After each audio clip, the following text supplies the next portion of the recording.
name's Stuart Henshaw. And my name is Keli Rabon. I'm the mechanic. And I'm the journalist. Together we're try and prove it. Someone has been charged with aggravated murder and is facing the death penalty, so we better figure it out, right? How do we tell the difference between an assertion that is true and an assertion that is false? You've got to start with all of the evidence, and you don't have all the evidence just yet. Okay, well, I have no idea. Whoever, but it's a dot. Where's the dot? Right there. Science is not absolute. It doesn't say this is what happened for sure. It says this is the best explanation we have. 3, start sequence. 1. If one picture is worth 1,000 words, one field demonstration is worth 100 internet conspiracy theories. I'm gonna ask something at the risk of, being wrong, okay? But we're all just friends here. We're all just talking. Well, hello, friends. Hey there, Jordan. How are you tonight? How are you doing? Hanging in there? I'm doing good. We've got a great show planned for everyone this evening. So thank you all so much for joining us. We're going to be talking about everything from underground tsunamis to drama in DC. Jordan and I getting to meet each other, the big bad reflecting pool. There's a lot to go over. And later in the show, we expect to have a special guest, a repeat guest who we've had on the show before, Brian Logue. He's going to be, I'm going to be discussing a lot of work that he's been doing on the idea of the underground tsunami and a lot of the more technical side of the floods that happened to Keli's family. And we're going to be going into that and into Keli's story again, like we did on the show not too long ago. But this time it's going to take it into a whole different level, a lot more technical, and an idea, a concept that most people have not heard of before. So this is definitely one that you're going to want to stick around for. So without further ado, we both went to DC. There's been a lot of talk recently online about the reflecting pool. What happened was the reflecting pool has had some issues with the reflecting pool. Where is it? It's in Washington, D.C. It's between the Lincoln Memorial and the Washington Monument. Basically, it's a very long, very large pool that's about the size of 6 football fields, kind of stacked on top of each other lengthways. And what happened was it's been leaking a lot for a long time, and it's had algae problems for a really long time. And Trump decided he wanted to fix the leaking problem, and he wanted to do that by adding a liner that's basically a truck bed liner to the bottom of the pool that was supposed to be American flag blue, kind of like my video background here. So they did that, and it was a whole thing that kind of had a news cycle of its own. And 2 weeks later, the algae was absolutely horrible. The whole pool was basically completely green. And that took the news by storm. And you would think that would be the end of it. But what actually happened was the liner, it started peeling up, and chunks of it were floating in the pool. So this has been a condemnation of Donald Trump's legacy, of his character, of his presidency. It's a very visual indicator of, it's a very tangible, visible test or assessment of his competence to the average person. The typical thing that a president does in the day-to-day doesn't have a clear visual of how successful or not successful it was, but this is a very easy thing to see that is a clear failure, right, Keli? Yeah, and it's a representative of American pride. And coming up on this 250th anniversary of our country, there has been so much hype about what's going on in DC, and Donald Trump has made it a huge priority to beautify the nation's capital. And But unfortunately, when a project like this turns out so poor so quickly, I think everyone, taxpayers are able to look at this with, a much closer eye and say, my goodness, a no bid contract, $15 million spent. And hold on, the contractor that was responsible for this had previous federal convictions. And I mean, it really is something that people can kind of latch onto, take a closer look at, relate to. And whereas, for instance, like a $1 trillion spending bill or a multi-billion-dollar defense bill is not going to resonate with people in the same way. This is something that is tangible that folks can see and can really criticize, and understandably so. I'm going to go ahead and play, or maybe not play, but kind of skip through some of the video that we made when we were there. If I get this out of the way here, onto that one. Okay, so this is us together for the first time. That's pretty cool. We live in completely different states. This is this is the color of the water. It does appear blue, but in person it looks more black than blue. And then this was a agitator that I had a conversation with. If you wanted to see this video, you can listen to that conversation. It's basically an agitator who doesn't like Trump and is kind of making the case that we should be pro-algae and kind of stick it in the face of Trump by, kind of accenting the failure, I suppose. But they then became an agitator of us because we were trying to actually shoot video and have conversations. And the person just started like stuck right behind us and had the loudest yelling voice. She had to have been hoarse the next day because she was so loud.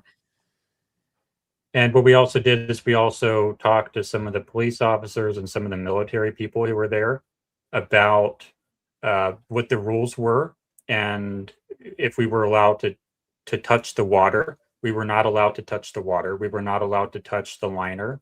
So, but the police officer there, the park police officer we talked to in the video, he says that you can look up the State Park Service compendium or something. And I did look that up. I couldn't find it immediately. But basically, we were not allowed to touch the water. You were not allowed to touch the liner. And we did not do that. But what we wanted to find out, though, was whether or not, when you look at the surface under the water, it looks black, right? And yes, so and it was very interesting to see the various colors and the way that things have shifted. And in fact, even before we were there, apparently the algae was far worse. But they had, gotten to vacuuming, pouring that hydrogen peroxide, adding the bubblers. Yeah, so we wanted to find out whether or not the black stuff on the bottom was the intended color or if it was algae growth. But we weren't sure because we weren't allowed to touch it. But, you even look at this video here and it does look kind of blue. So, but the important thing that I want people to know is that don't go there expecting to see floating chunks of liner everywhere. There's only like 3 or 4 spots that I found in the daylight. So it's only a few problem areas. But at the same time, like Keli will remind me, it's 2 weeks after the install. So you have to kind of grade on a curve there. Is it like the entire thing coming up? No, it's only a few spots, but it's very rapidly after. And something I want to point out real fast is that it appears as though, to me, that perhaps the reason it came up was because of inconsistent application. The primer seems like it missed a spot, and the overall thickness of the top coat appeared to vary wildly. So that would point to improper application to me at the surface level. Not a conclusion, that's just my suspicion. Yes. And I'm actually interested. I do plan to, I just got back from DC, had some computer troubles. There's always something with me, you guys, but I'm piecemealing it together. Anyway, I would like to submit a FOIA or a couple of FOIAs probably, to request some inspection records, things like that, to see if they exist at all. Both my brother and my father both have a ton of experience. Between the two of them, decades on decades of experience when it comes to applying, especially paint, but a variety of different products on surfaces. My brother is a NACE. I think they've changed the name now, but it used to be NACE certified inspector. And so anyway, they are going to help guide me through some of the more technical things to ask about. But both of them said that it was, there's no reason that realistically that liner and the paint and whatnot should be peeling so quickly. Not if it was done appropriately. Right. And the specific FOIA that we would like to see, or the specific document we would like to see, is when you're going to apply such a large coating all at once with such a large order from the manufacturer, especially on a project of this scale, of this importance, you would expect to have an inspector there, probably multiple inspectors there, watching the work be done to ensure it's done properly. And they should be writing reports that we, the general public, can review to make sure that, as you can see on the screen here, to make sure that the primer was actually applied to the entire surface, to make sure that, I don't have the video in front of me right now, but to make sure that the surface is controlled between cleaning and primer application and top coat application. We don't want to have oily vehicles all over the working surface throughout the entire time. Was that done? Because I've never done something as large as this project before, not even close, but when I'm painting something, I clean it, and then it is a the surface that I've cleaned in preparation for paint is a very special place that is near and dear to my heart. Nobody touches it. Nobody looks at it. Nobody blows on it. Nobody thinks about it. You're not allowed to touch it. You're not allowed to look at it. It is a very special place, and up until the paint is dry to the touch, nobody's allowed to look at it. It's very special. Keep it as clean as possible. But in the video footage we have of the stuff being applied, they just have parks rolling in and out all the time, or trucks rolling in and out all the time. So it makes me wonder how well they controlled the surface as they were applying it. And that's really important for adhesion. And quite literally, when you talk about rolling out and rolling over, I mean, they had essentially a presidential motorcade roll across it.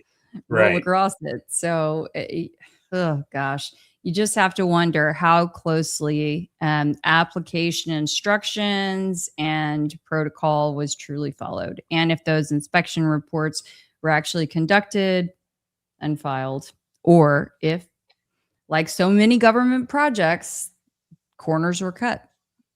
Mm-hmm. Especially with the accelerated timeline that we know about, and they wanted it done super, super fast. So that was the trip that we did together to the reflecting pool. And so what is the Try and Prove It channel about? It's not just the Charlie Kirk case. We're going to get into a lot of other stuff. Keli used to be an investigative reporter, and I want to facilitate that. I certainly like investigating things as well, especially stuff like this that has a technical side and a contextual side, just like the Charlie Kirk case. We make a really good team on that type of reporting. So this is the kind of stuff we're going to be doing in the future, I think, right?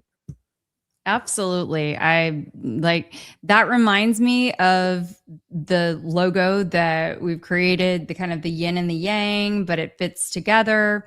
I think it's very symbolic as to what our goals are for Try and Prove It. Do you want to tell us about the reason you were actually in DC? You weren't in DC. Yes. So I did not just travel to DC to go take a closer look at the reflecting pool for myself, although that literally was the very first thing that we did. My sons and I actually were invited with this group, nonprofit advocacy group called Extreme Weather Survivors. And we were invited to go lobby at the Hill, speak to some congressional members about the July 4th floods and our experience and the way that we hope to see some improvement in different services moving forward, and just kind of share the stories of not only what we experienced, but those who we've met along the way throughout this healing process as well. So it's pretty cool. My boys have testified now in at the Texas state capitol, and they've now had an opportunity to literally get to meet with, they met with their Congresswoman, Lizzie Fletcher. If we want to put up whenever you want, I can kind of point out some of the things that we did or people that we spoke with. Almost done here. Okay, awesome. So we met with our representative, Lizzie Fletcher. So that's in the bottom photo. She's there in the green suit. And then right above that, that's the kind of group from. Oh, so she's your state representative from your geographical region? She's yes, our U.S. representative, but from our district. Yes. Gotcha. Yep. And so, yep, that's Lizzie Fletcher. And then in the photo above that, that's the sort of Texas, we're not a delegation, but that's the group of folks who were there from Texas who met. All in all, it was about 60, I think 50 or 60 different survivors from across the nation, not just regarding floods, but also extreme heat, fires like the California fires from, almost 2 years ago, I think, or a year and a half ago, maybe. And let's see, also North Carolina floods and some hurricane survivors, and also extreme cold too. So yeah, representing a wide variety there. And then, oh my gosh, his name just slipped my mind. But on the far left side of the screen there, I think, is he a senator from New York? Oh, I cannot think. But anyway, we spent some time talking with him, y'all. I'm always so good with all of the politicians' names, and the name literally just slipped my mind. Did you text it to me yesterday? Slipped my mind. I don't think I mentioned his name to you yesterday. No. But it was interesting, from Texas. So we met with Senator Cornyn's office, but we did not meet with Senator John Cruz. Hickenlooper. Oh, Hickenlooper. No, we didn't get to speak with Hickenlooper. He was there in this group that we stood behind. We were on a bunch of the news stations and whatnot, but like standing in the background. Anyway. It was kind of neat, but it was really cool to see how kind the politicians, were to the boys, even without knowing what they were there for or who they were or anything like that. That was pretty cool. So it's nice to be able to get out there and use your voice to try to make a difference in the grand scheme of things. I always say that you gotta take a tragedy and try to make something good come of it. And in my mind, that comes through taking action, getting out there, sharing your story, and pushing for change for the future. Yes, I'm trying to find the PBS NewsHour. Is that what it was? This is a really yeah. I see Elizabeth Minton had asked, how old are my boys? Brock, my youngest, he just turned 8 last week. So he is has just finished first grade. And then Braden, my oldest, he's 10. And so he's just finished 4th grade. I think I found it. Oh my gosh. Aha. Oh yeah. So we had Chuck Schumer there. We had Elizabeth Warren. We had this was something with all the Dems. But yeah, you see me standing over there in the back. And it was hot and you were dehydrated. It was very hot, and I'm probably looking down at some point because Brock was like laying on my feet.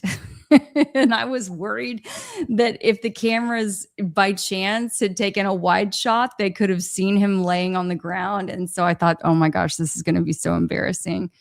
So you know when to push and when to go. And at that point, it was time to go. Let me pull up this video you sent me. Oh yeah, one more little aspect of this trip, and then we'll keep it move on. moving. We do have Ryan in the studio now, and we're going to go to him next if he's available. Yes. Okay, so just to kind of set this up, the boys, I didn't tell them what we were actually going to look at.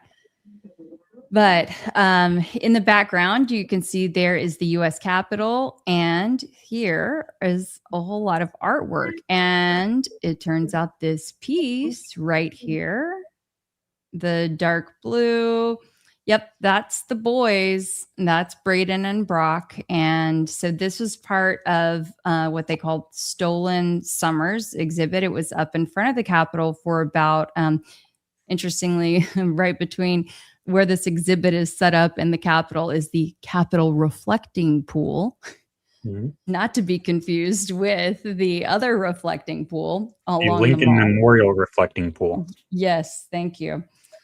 But yeah, so that's the boys, and this is part of the Stolen Summers exhibit that extreme weather survivors had sort of taken around the country, exhibited around the nation.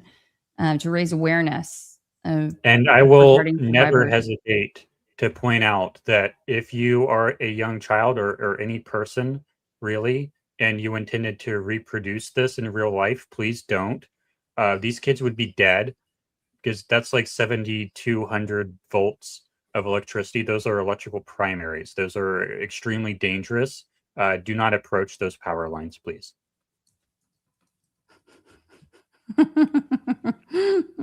Thank you, Jordan. Thank you. So anyway, it was really cool for the boys to get to. They had no idea that their piece was going to be on display, and it was really neat to see different observers come up and look at the piece, comment about it, and then realize that the boys who were there, depicted in the artwork, were then there in the flesh. It was pretty neat. And that was commissioned for you guys. It was, yes. Yeah. And the group, I say couple, but the pair, the duo that created that piece, their Instagram handle is Tape Art, TAPEART. And so the real piece that they made, it's wild. It's like 12 feet tall and literally made with tape. And they use a projector and, pretty neat process there. But we're very honored to be able to participate in this outreach. Is this it? Yep, that's it. That's pretty cool. It. So, we're going to go to Ryan pretty soon because he is waiting. Okay, I'm ready for him. Here it is. I found it. Oh. This is the mural version of it. Yes. I mean, look how huge that is. It's an entire mural. So Brock is sitting up there at the very top in the corner.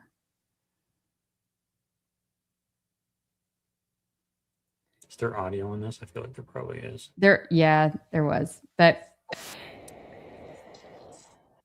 yeah, the idea, it was just the ultimate irony, I guess, that they had no idea that Brock was actually sitting in a sort of a position that almost exactly mirrored what they had created. That was pure coincidence. Mm-hmm. So okay, let's go ahead and bring in Ryan. I believe he's ready. Give me a thumbs up. All right, he's ready. Perfect. So Ryan Logue is basically the guy who is still looking for people. He's the search and rescue guy from the floods, who is still doing not search and rescue, but he's the guy out in the river every day, who's doing a lot of work almost a year after the floods. I have a tremendous amount of respect for him. doing that work and being the guy who actually goes and rescues people after the flooding that happened in Kerrville, North Carolina. So we're going to go ahead and bring him in here. Hey, Ryan, thanks for coming on. What's going on, bud? Good to see you guys. So we had a phone call 2-3 weeks ago, and we talked about some of the more technical aspects of the flooding and what may or may not have caused it. And we wanted to bring you back for another show because Keli had some other stuff she wanted to share as well on the flooding. And you also gave me these wonderful AI summary reports that are very well put together. I know that some people think just press one button for like a sentence long prompt and it just gives you this stuff. But I know this took a long time to. I as Keli knows a little bit, I'm AI is not exactly the thing that I was looking forward to in this world. But as I started gluing everything together that didn't make sense about it after I'd been on here, the last time I kind of sat there and I realized I was like, I really need to organize everything that goes on in my head. And so I bit the bullet and did, my, high perplexity AI, if you're probably watching me, but, I broke down and I got perplexity, and then I actually went and got all the other AIs I could and gave them all the same commands and gave them all the same information to go based off of, and then glued it into one to make it to where I felt like it was less bias. I was, as we are new to AI in general, I wanted to make sure that whatever I'm looking at, whatever I'm learning, because I'm not here to say something is or is happening. I'm here to figure out the truth with y'all. And that's not what AI is. From what I've seen, you can make it biased if you want to. And so if I use different models and glued it together, I felt like that report that I gave you was as unbiased based off all the research or the reports that I got you, or as unbiased as I could get based off how I understand how to use AI. And so I do hope that they helped because, as I go through it, I've double checked the statistics or any of the information in there to make sure that I'm not coming on here and blowing smoke up anybody's, what. I'm up here actually telling y'all the truth. And that was my biggest worry with anything that I would put out there, is that I look like a quote unquote conspiracy theorist and not a local who's trying to find truth for his community. And, as I look at these reports, as I've been at the river until, 30 minutes ago, so excuse the wait. But as I was kind of going back through it and all that too, we talked about a lot of things, but at the same time, I was definitely not prepared to talk about a lot of this stuff, which is, which is with the aquifer issue. However, it's within the concept of me really looking at this and believing within everything I have that this could have happened. But like was that packet you've seen, I want to make sure that we all discuss this and we all see what this could possibly be. Mm-hmm. And as I read the report, there were two different reports he sent me, and then there was a third that I've not reviewed yet that was sent not a long time ago. So the purpose of the report, and I want to ask Keli something when she comes back, but the purpose of the report is what happened in Kerrville almost a year ago. There was a massive flooding event that people might think, oh, it was just a normal flash flooding. It happens every 20 years or so when it gets really bad. It's happened before. It's going to happen again. It's a really big deal for people who were there, but it's not like a massive big. No, it actually was a massive big thing. And they know that it was a 500-year flood. So you're only going to have a flood that big every 500 years, but they don't even know that. It could be a 1,000-year flood. They don't even have the numbers to know that for sure. That's how big this flood was. So the question these reports are trying to answer or investigate is what caused it? Why was it so huge? That's and that's the question I think the community has in general. Is we've seen floods within, maybe not to this magnitude within our lifetime or within, our usable memory, if you will. But we've seen things within a variable of this that makes it to where, if you are one of those people that lives on the river, you enjoy crazy weather, whatever it is, you go back in time and you compare a 8-inch rain within a few hours compared to this. And then you look at the videos of what those two floods are, you're looking at something completely different. And that's where, without the concept of even knowing to look possibly below the ground as opposed to in the air, is where people in this community, and I think people in general around the country, don't understand that also can have an impact on a flood. I was completely unaware of that. Everything I've sent you is because it didn't make sense. And all of a sudden things started kind of getting glued together through all of this. Then there's a person within our community, Michaela, that has talked about it. And sometimes the messenger and the message kind of get mixed up with each other. But she's done an amazing job of bringing facts to the community. The problem is, though, we are still a traumatized community. So hearing the truth about this is very tough for some people. And I'm not saying that what's in these reports is true yet, because we don't have all the reports as we're going to talk about. But I can say that without those, we have a community that's trying to heal, but you can't heal until you know the truth. And without these reports, there is no truth to this community, truly. Keli, do you want to talk about AI and how that can help us do the work that would typically take months to figure out when we have these really complicated ideas that we haven't figured out and we want to communicate these really complicated ideas? How can AI facilitate that? Sure.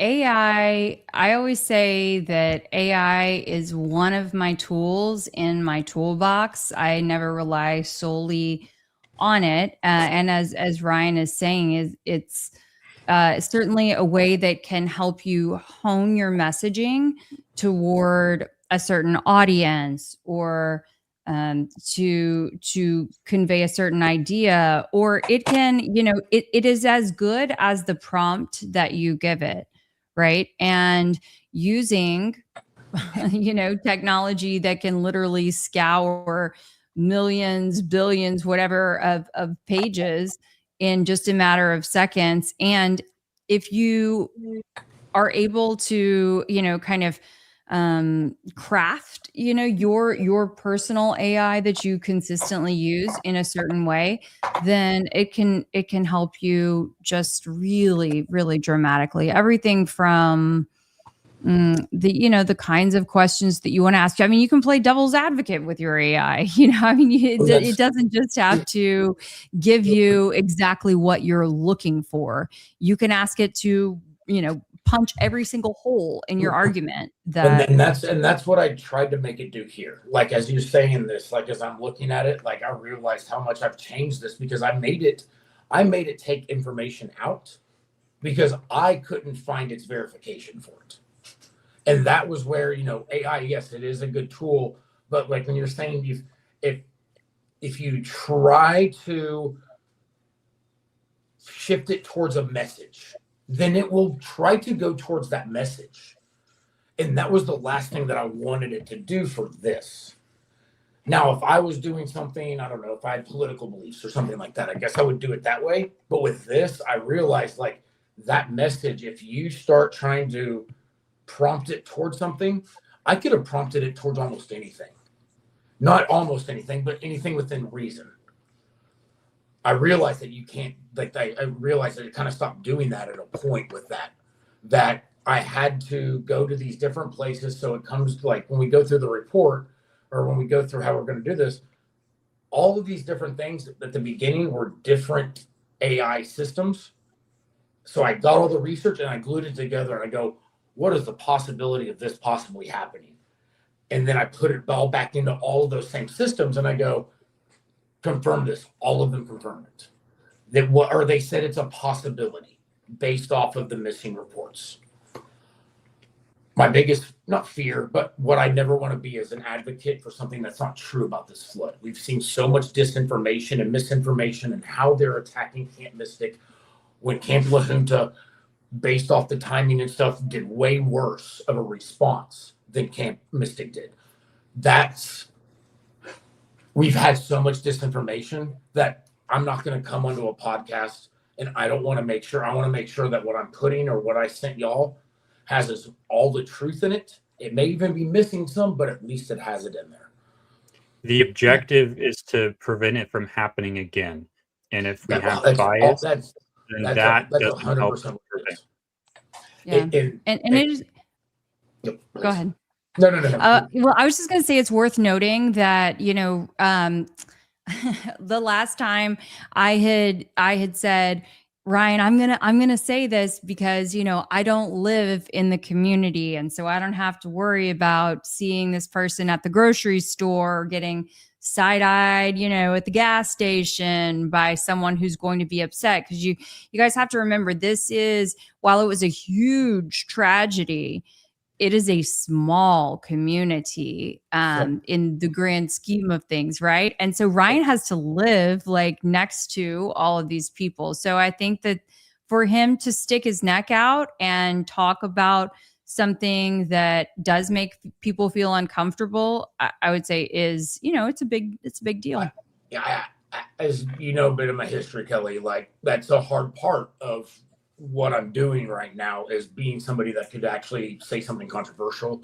However, I don't know if I sent y'all this, but our city, and this is something y'all may want to see if y'all can Google when you're doing it on the side or whatever y'all do, is the city actually implemented and voted into a pipeline that's going to be put in that now is going to run our sewage water, our treated sewage water, over to a creek in the middle of town that runs into the lake in the middle of town that's right above where we get our drinking water from.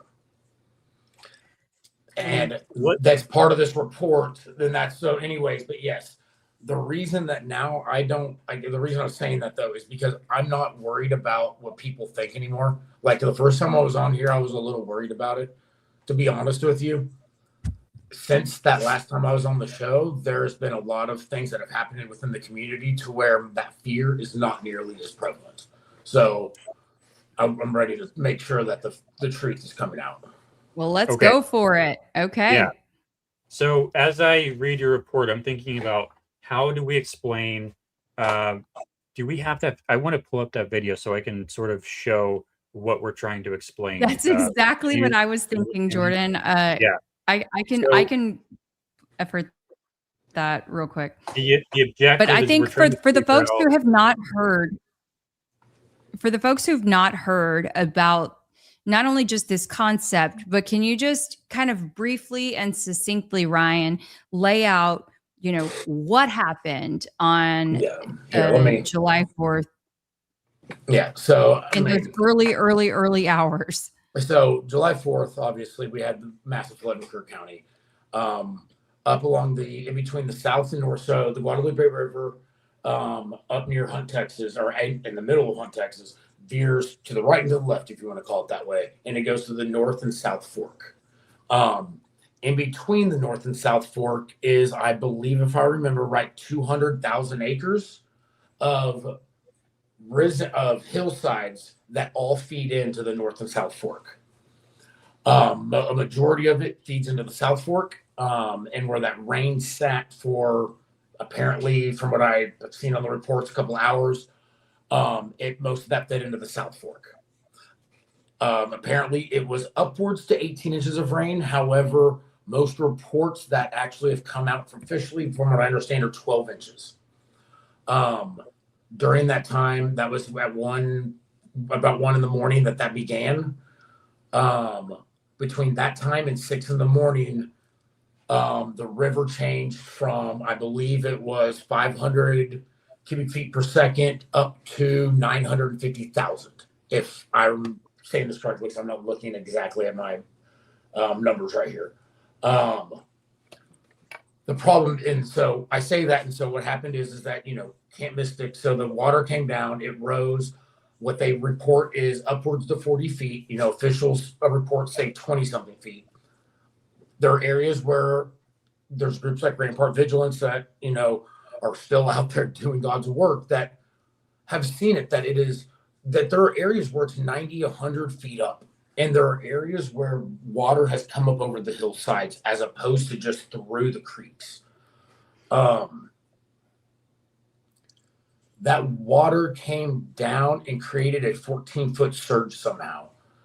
And that is where Camp Mystic ended up losing those children, because they were taking care of kayaks when they would have figured they had multiple hours until the water would have risen that much, when all of a sudden they were given minutes, if not seconds, to do what they should have been able to do in hours. And I'm sorry, I'm about to tear up a little bit. And so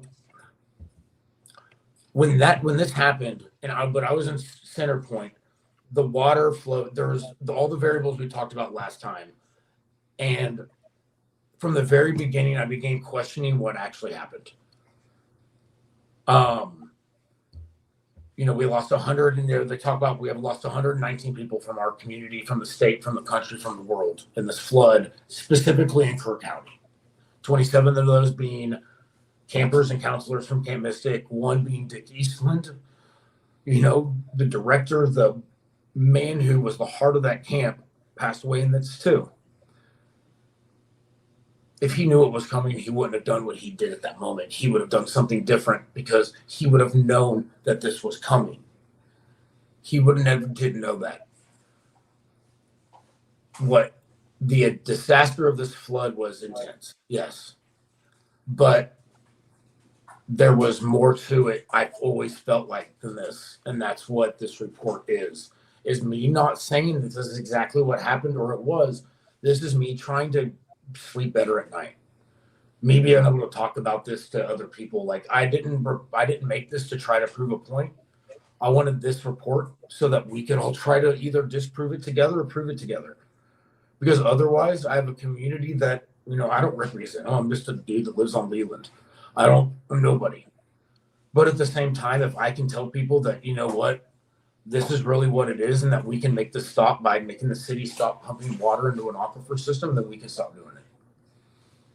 Yeah. Let's Jordan, get it. do you want to roll that video so that way folks can see just a quick clip of what this kind of looked like when everything started rolling in? So this is what we're trying to explain. It starts out like, if you go back even further, there you go. So that right there is the beginning of this. So they talk about 3 surges, and this is in center point. So this is where I was at. So these are one of the 3 surges. This is surge number probably 2 or 1, and you see that's about what 18 inches right there. Now, that's approximate about what that lift looks like. The reports are that it is there was a 14-foot wave behind that in the Mystic area. Could you show, Jordan, just show that, because it is just so dramatic when at the very beginning, when that wave just initially comes through. It looks like a tsunami wave almost. And that's, as we will talk about through the report, a tsunami wave is through pressure that's being exerted through the ground because of a seismic event, if you will. It's a force of energy that comes up through the ground and presses water up. That's exactly what that looks like, and that's what, as we go through this report, that's what could really easily cause something exactly like that. And we're going to get into some of the technical aspects of this, like the ASR system, the Trinity Aquifer. But first, we want to set this context of what we're trying to explain here, because this does not appear to be a normal, just flash flood. It doesn't seem like that. No.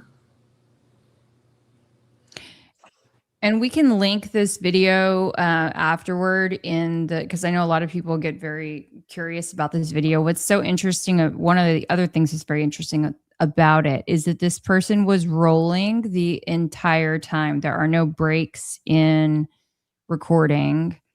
It's not sped up. It's very dramatic. And then you see how it takes down trees. I mean, you guys, it takes down trees like child's play. And to put this into context too, this is at the center point. This is the bridge at Center Point. Center Point is 13 miles from town, plus another 6 miles to Kirk Ingram, plus another. So that's 24 miles from Hunt. That is 26 miles, 28 miles from Camp Mystic. That right there, or 27 miles from Camp Mystic. That right there is coming in. So that's daylight. That's 4, 5, 6 hours later. Mm-hmm. That massive amount of water is still there. 6 hours later. In 17 minutes, we go from this to that. So where does all that water come from? And why are we talking about underground stuff? So let's go back to this view here and switch this back. Okay. When we talk about an aquifer, maybe some people don't know what an aquifer is. When you need drinking water and you don't have city water, you typically cut a hole in the ground and you put a well down under the ground, and there's water down under the ground, and that's the water table. That's groundwater.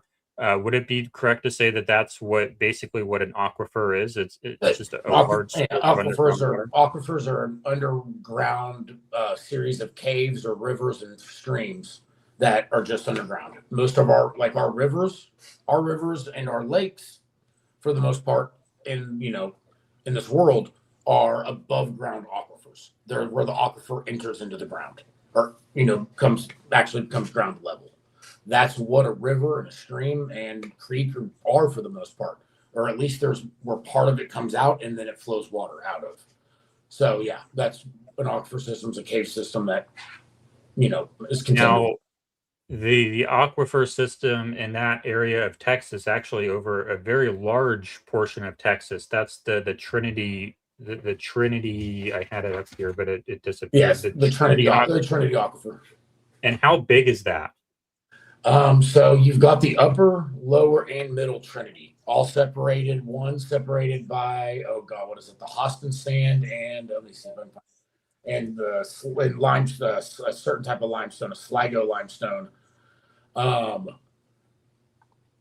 And then you got the middle, which is the Glen. It's got the Glen Rose, Henshaw sand, and Cow Creek limestone. And you got the upper, which is another form of limestone.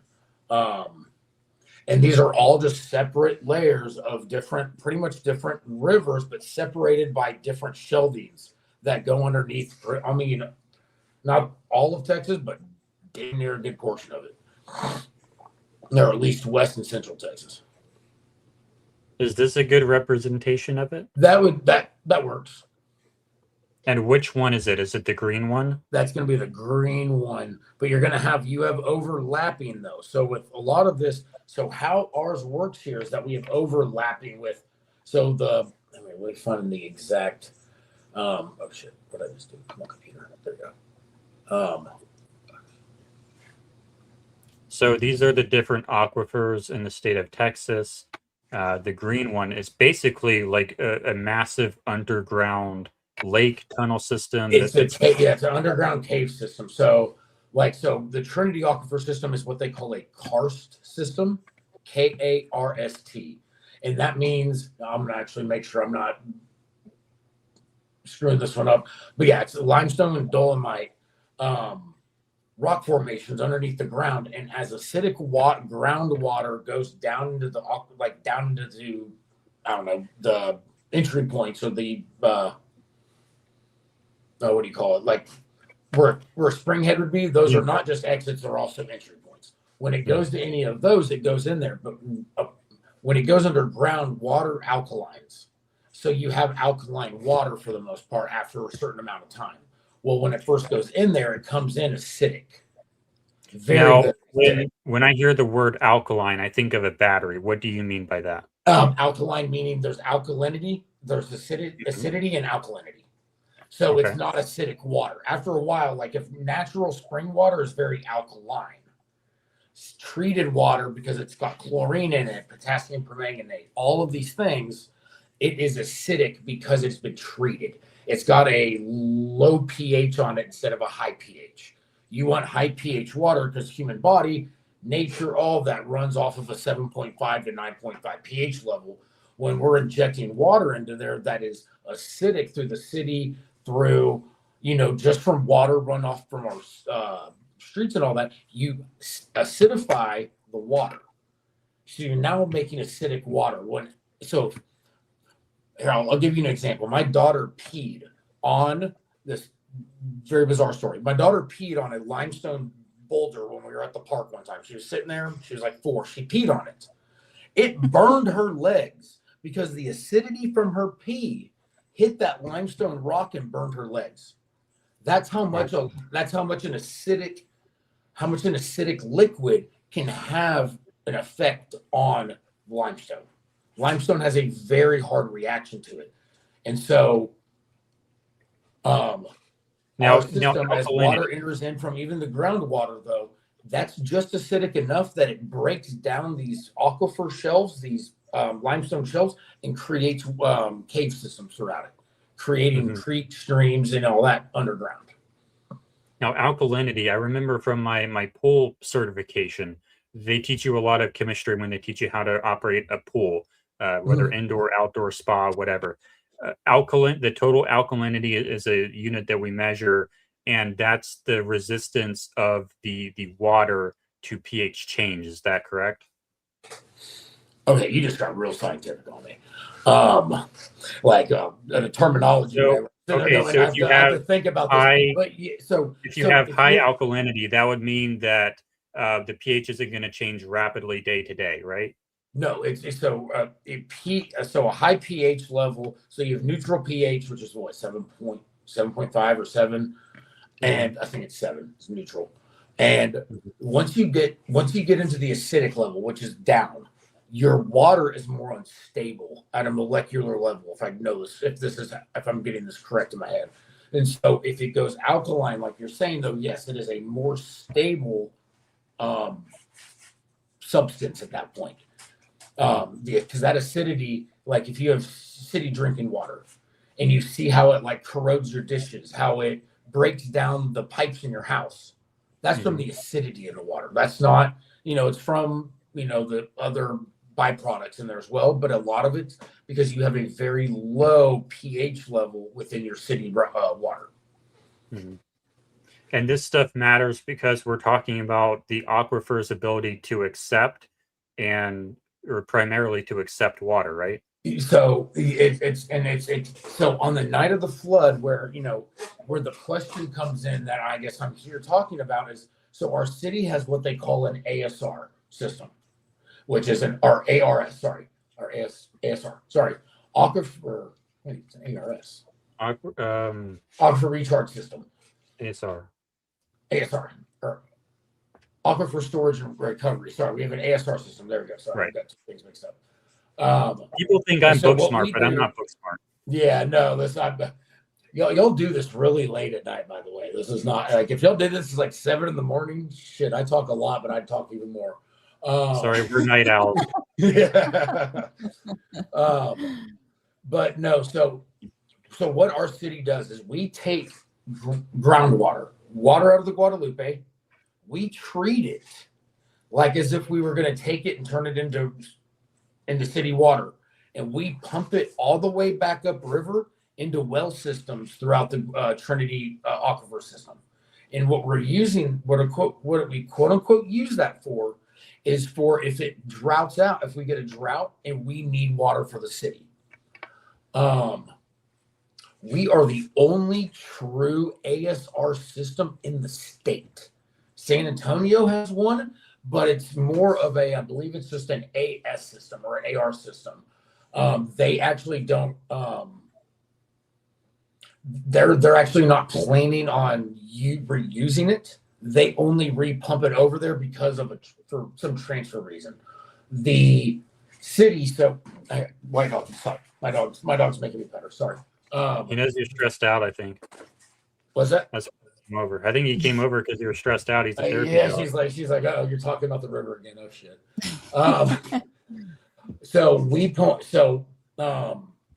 take 2.5 million gallons of water per day out of the Guadalupe. We treat it and then we inject it 500 to 600 feet down into the lower Trinity Aquifer. We're the only city in the state of Texas that does this. So we're the only one with this permit, that we're the only one that reports to TCEQ, Texas Commission on Environmental Quality. We're the only one that reports to them about this. And why do you inject treated water? That water. So that water goes, so we take Guadalupe River water and we pull it up into our treatment center. They chlorinate it, so it kills all of the organic matter in there. The problem is that when chlorine touches organic matter, it creates what is called a TTHM. And I gotta find the what that actually is, the what the acronym is. Yeah, what that stands for, because I don't want to break that one up. So when you go to the pool and you smell the pool smell, the chlorine smell, I think that's what that is. That's the chlorine. That chlorine smell. So when chlorine hits, so when you pump in water from a river, you filter it through so you get out all the organic matter. You still have organic matter in there at a molecular level. When that chlorine hits that molecular level, it creates, here it is, a THM, which is a trihalomethane. Trihalomethanes and HAAs, which is a haloacetic acid. I got to get better at these things. But EPA's guidelines explicitly warn that an ASR operation with soluble organic matter should be removed from the injectate before the disinfection. There is no way that if we're using a water source that has organic matter in it, there's no way to guarantee that water has no organic matter in it. You can't filter all organic matter out of water. Like, I mean, you can distill it, but you'd have a whole nother operation going on. And I can bring this back to what we were talking about earlier in the show with the reflecting pool before Ryan came on. They're pumping water into the reflecting pool that I believe was straight from the Potomac, and they don't chlorinate it. So there's a lot of organic matter in there that causes algae.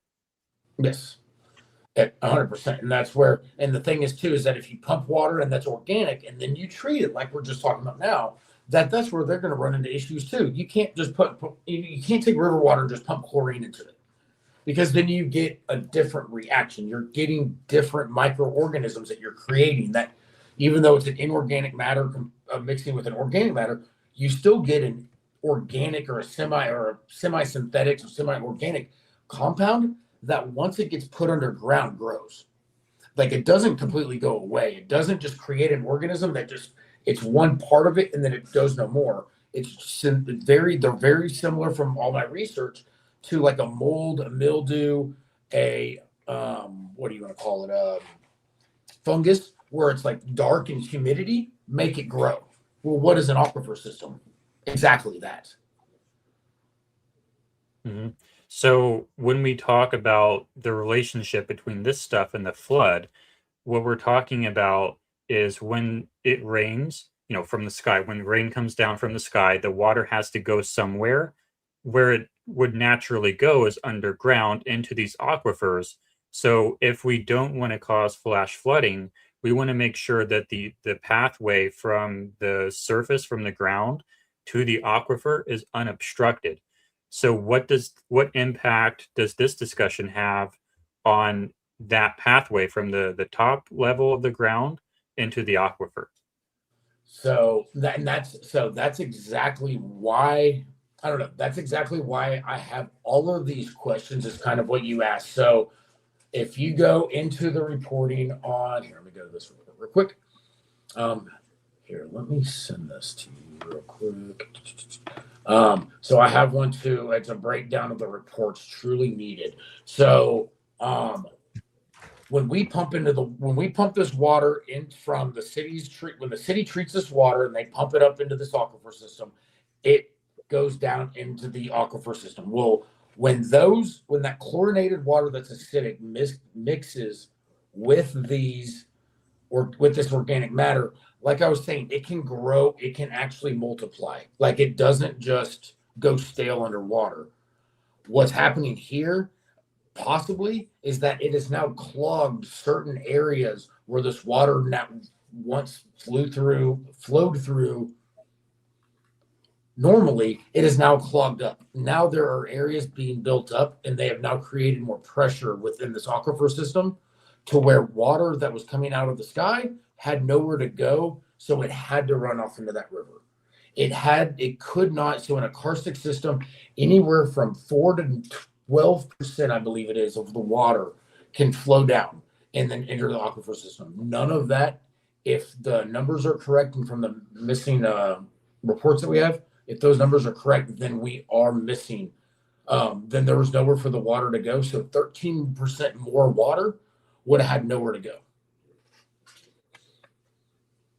What impact? Can you explain that part just one more time, just to make sure that because that sounds like a significant amount, and I just want to make sure that it like hits. Yeah, I'm not a scientist, so that's where it's like the hardest part is me putting this into terms where it's easily available to my brain. Okay, so when we pump that water into this aquifer system, it goes in, and we have a certain amount of pressure that aquifer can hold. There's a certain amount of water and a certain amount of pressure.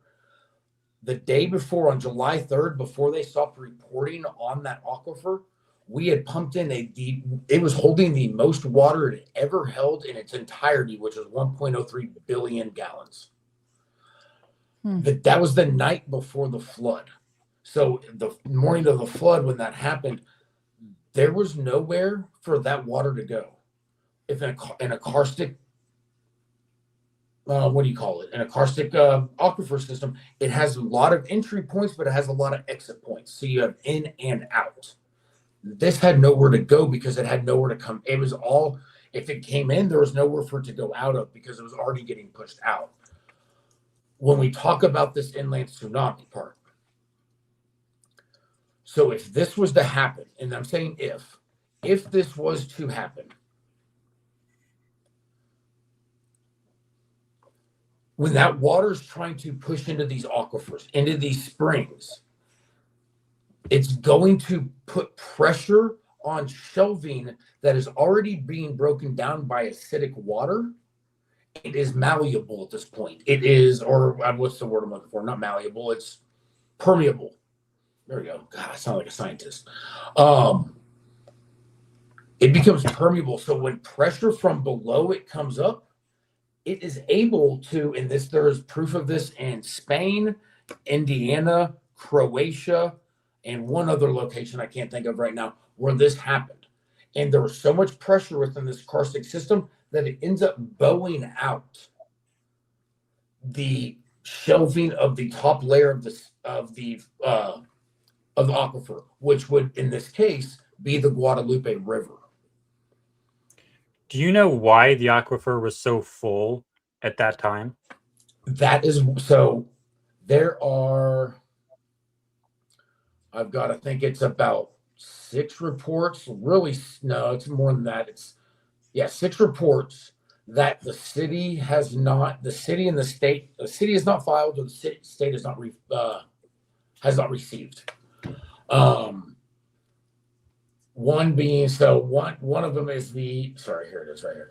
The ASR system operator daily log, which would have the injection, include the injection volumes of every day, the injection pressures of every day, the flow rates, any equipment anomalies, operator notes, and any deviations from normal operating parameters.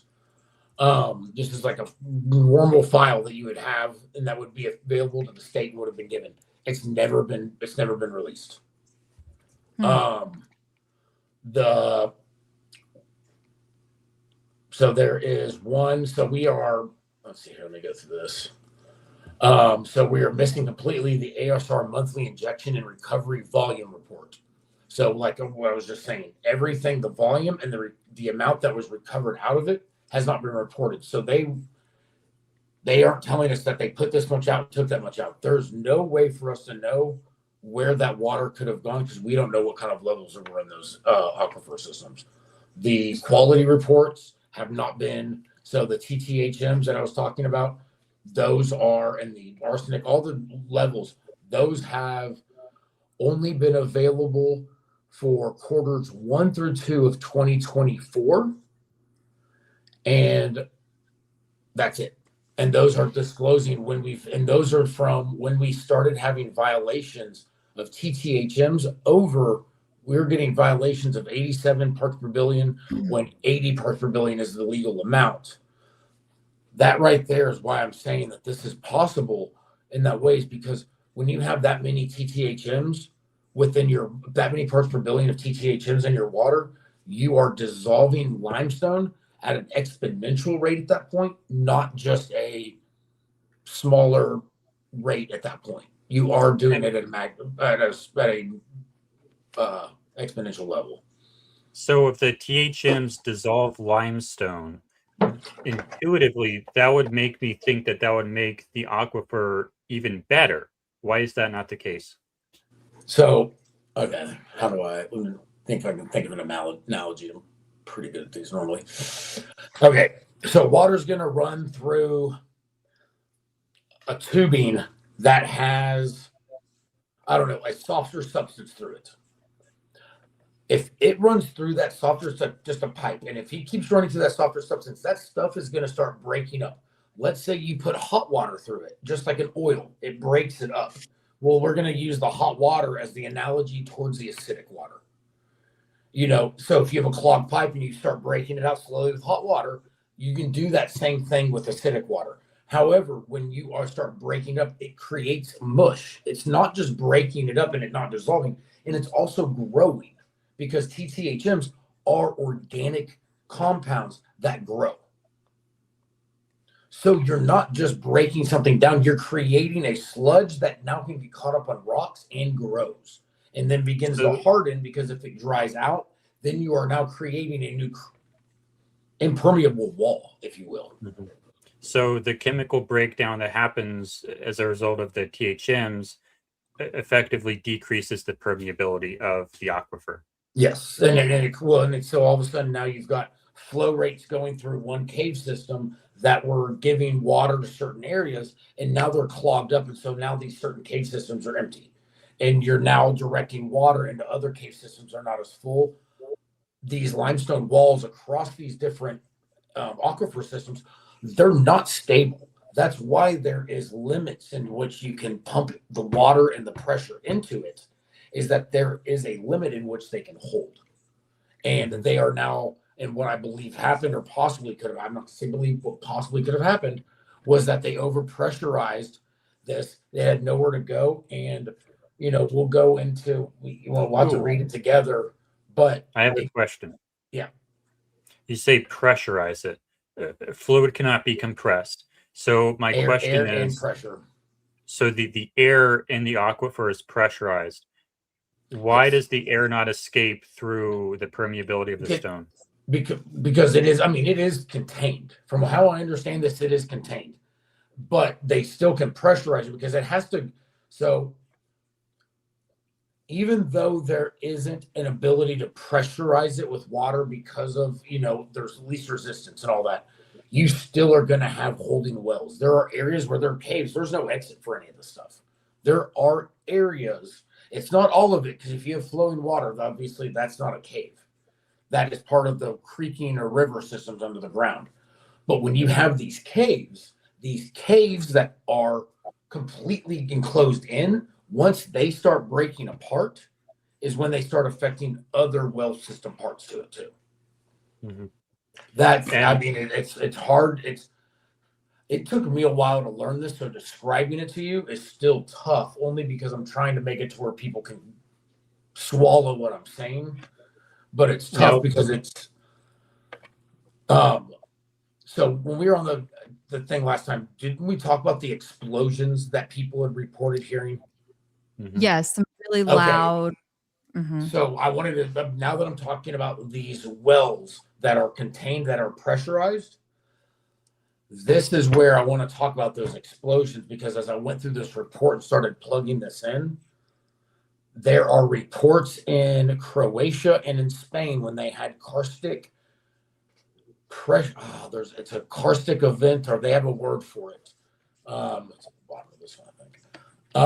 Is that it's so much pressure within these well systems that they are explosions, that they do actually create boom sounds, like because of the vibration, because of the explosion impact. It is what you would actually, they're called karst bursts. Sorry. In Grazalema, Spain, Marina Bay, Croatia, Orangeville Rise, Indiana. Ireland has them they had them in 2015 and 16. And then in France, they have them reoccurring. And then Indiana's are reoccurring as well. I have a video here. I haven't actually watched it, but let's see if this is what you're talking about. Does this... Okay, yeah, there we go. We're ground. I mean, it seems like we're cooking close to fire here. Sinkholes. And finally, springs are exit points of water from the underground system. You can hear that, right? Yeah, I can hear that. Back to the surface. Let's now look back at our region. Loch Mask has many rivers further south at the various springs around Kong, pushed up outflow for Loch Mask waters during the rainier season or the winter. I thought I was going to talk about the From explosion human part. influence. Channels in the bedrock creates a landscape called karst. This landscape gives rise to unique features such as swallow holes, which are formed where surface water goes underground, caves, and underground galleries, which are openings carved by moving water underground. So the explosion happens when this area pressurizes, and then I guess it kind of like almost volcanoes out the top. It shifts, so it's almost a seismic, from how I understand it. Like I said, I'm not obviously a geologist or whatever the shit it is, but it is a seismic shift that gets created within that pressurization. So so limestone's not a very dense rock. It's very clay-like, very permeable, it moves. It can shift. If that was able to overpressurize and shift, it would give out, which would then, yes, as at least from how I understand it, as the air and everything pocketed back into these different cave systems, and it wouldn't just happen in one, it would happen in multiple of these smaller caves, at least from how I understand it through this, is that when you do that, you would hear multiple booms because they all start collapsing in on each other. I tried to find video on it. I've done enough research so I get tired and I'd rather be in the river. So I haven't found any, but I'm sure y'all are pretty good at this. So, Kelly, so we were supposed to look up. What's that? Yeah. What are we supposed to look up? Like the karst explosions. I was gonna see if y'all that's what I was were trying able to to find find. like a diagram on it. I did a quick search and I gave up at one night and haven't gotten back to it yet. I did see a question in the chat regarding, so people thought that they heard explosions, and Ryan, I'm sure you have a lot of insight on this, but I know from the many folks that I've talked to, including my 2 kids that were there, they felt like the thunder booms that they heard were louder than anything that they had ever heard before. And I remember distinctly my friend who we went to college together. She lives in Kerrville. Anyway, she was the first person who I reached out to on the morning of July 4th. And that was one of the first things that she told me, that the thunder was louder than anything that she had ever heard before. So take that And for where what did it sound like it is. But And Where that, did it sound like it came from? did I talk about that last time a little bit? Was that the sounds like that? a little bit. But I mean, we've got a Ye- different audience in here this Yeah, time, so feel so free to. I mean, so I've cleaned the river up in the North Fork and the South Fork, and I, as much as I don't push this concept on anybody, I like to see what people's concept, I like to let them talk about what happened as much as possible. I've got two guys who one was in Vietnam, and the other guy's, I don't know, in his 80s and was in the military. They both told me with tears in their eyes to an extent that there was no way that was thunder because it actually scared them. I have a friend named Ofer who trains cadaver dogs, and whatever you want a dog for, she'll train it. And she lives off Upper Turtle Creek, which is the creek which is pretty much on the other side of the hills from Hunt on the Guadalupe. And she told me, I mean, like when I first started doing search and rescue with her, she was like, she first told me, she was like, I've never seen my dog so scared of weather before. And she was apparently, I'm not going to quote this, but I mean, she told me she was scared as she could be. And I mean, she's lived through a lot of things in life. And I mean, it's not something that should have affected her like that, a rainstorm. Mm-hmm. But she said that she's never experienced anything like that in her life.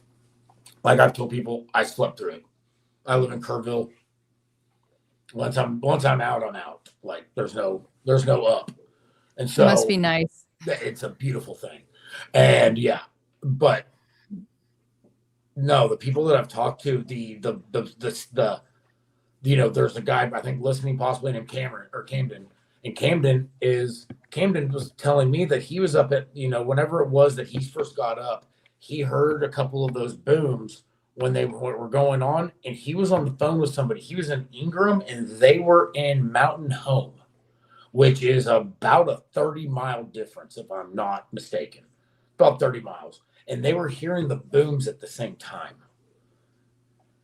And like I said, I'm not a scientist, but if the concussioning of thunder does what I think it does, you're not going to, at a 30-mile difference, there's no, even if it's a perfect triangle, you're not hearing that on the same phone, on the phone at the same time.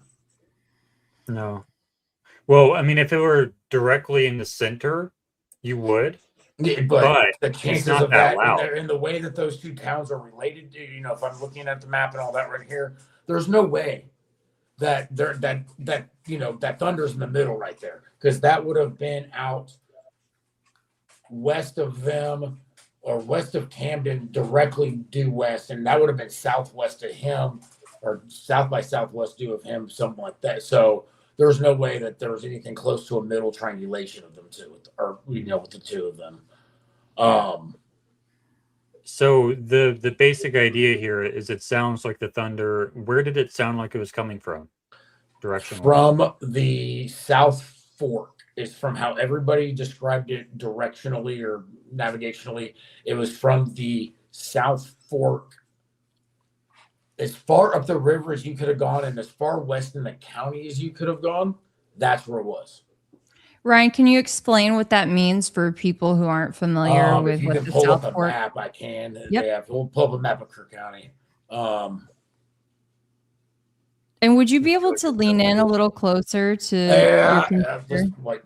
I always tell you to come on in closer. I know, I'm trying. He always gets at me about that too, even at the reflecting pool. I mean, y'all do know it's 11:04 p.m. Central Standard Time, right?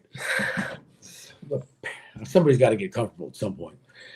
He's always yelling at me about you're north. the camera up, about moving the microphone closer to me. She's always gonna go. I'm just trying to help, folks. I'm just trying to help. I'm not that shit. All right, see here. I feel like there you go. Right in front. Right in front. There you go. All right, now you're gonna follow that. So it sounded like it was coming from where? Follow left. West. Left. There you go. Crider's Dance Hall. There we go. Go down to Crider's. There you go. So that's where it sounded like it was coming from? So no, you'd even go farther. Go farther down left of the screen, down river. So the river goes down left. Zoom in right. Let's see where there. That's there's okay. So the mouth of the river, the true mouth or tributary of the river. See here, let me get my map out. Is all right. You see, there's Wilkinson Ranch. You see Bonnie Hills Ranch. The river that right there in the middle, top middle of the screen. Right there to the left of that, if you go west and north, right around where your thing is, right around there, if I'm not mistaken, is about where the actual mouth is. Of the river. Yeah, of the river. Here we go. There, now you're speaking my language. Here we go. I can tell you exactly where it is now. Right below your no. So yeah, zoom into that real quick. Right where your mouse was, right there. Nope, that's not it. Okay. Zoom out real quick. Now you're gonna see where is that? I can see it. Zoom out. Keep zooming out. You're gonna because I'm gonna go right a little bit. We're gonna go back east. Rock and white. Okay. There we go. We're gonna go. So right.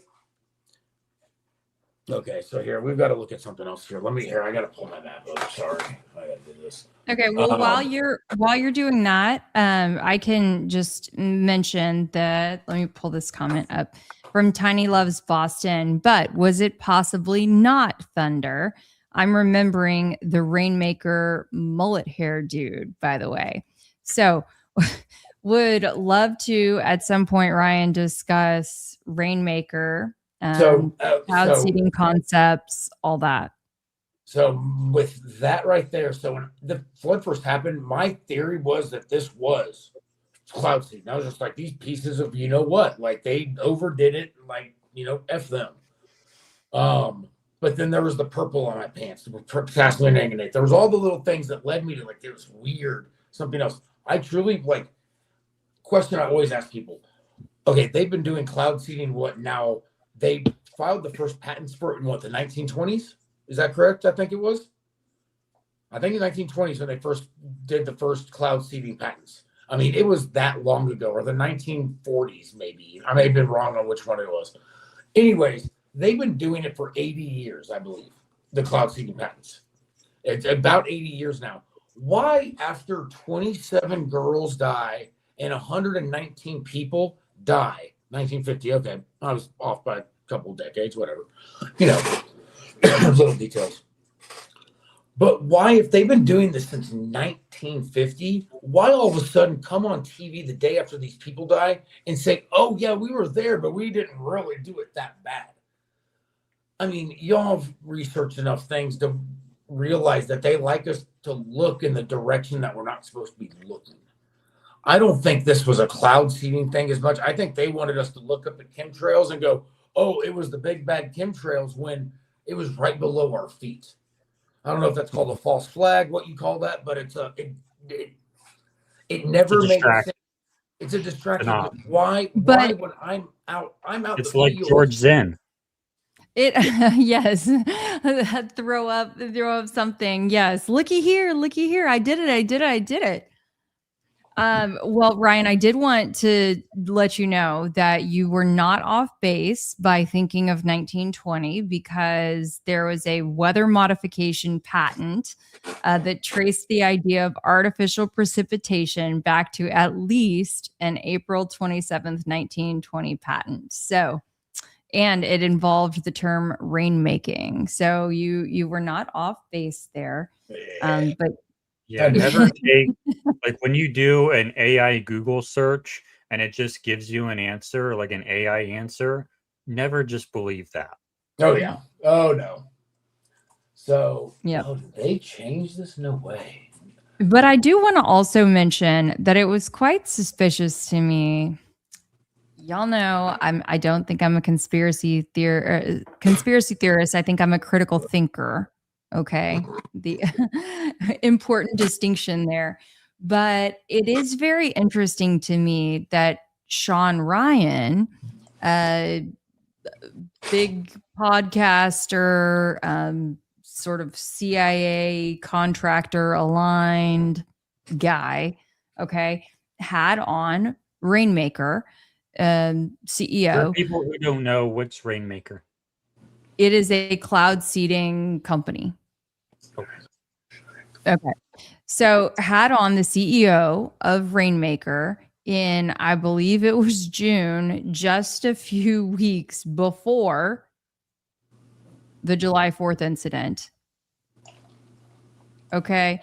So I see a lot of parallels. I'm just going to throw this out there with this guy and the guests that he has on and news events, predictive programming, and then also trying to adjust to the narrative after. I'm just going to throw that out there because y'all know I think it and I say it, but it comes with research too.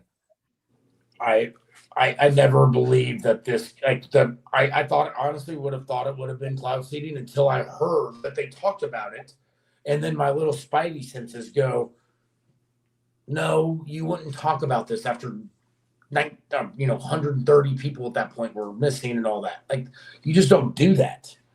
And I don't know. That's why it's like, did it play a cause in it? I do believe weather modification, yes, is how they directed and made that storm sit on it.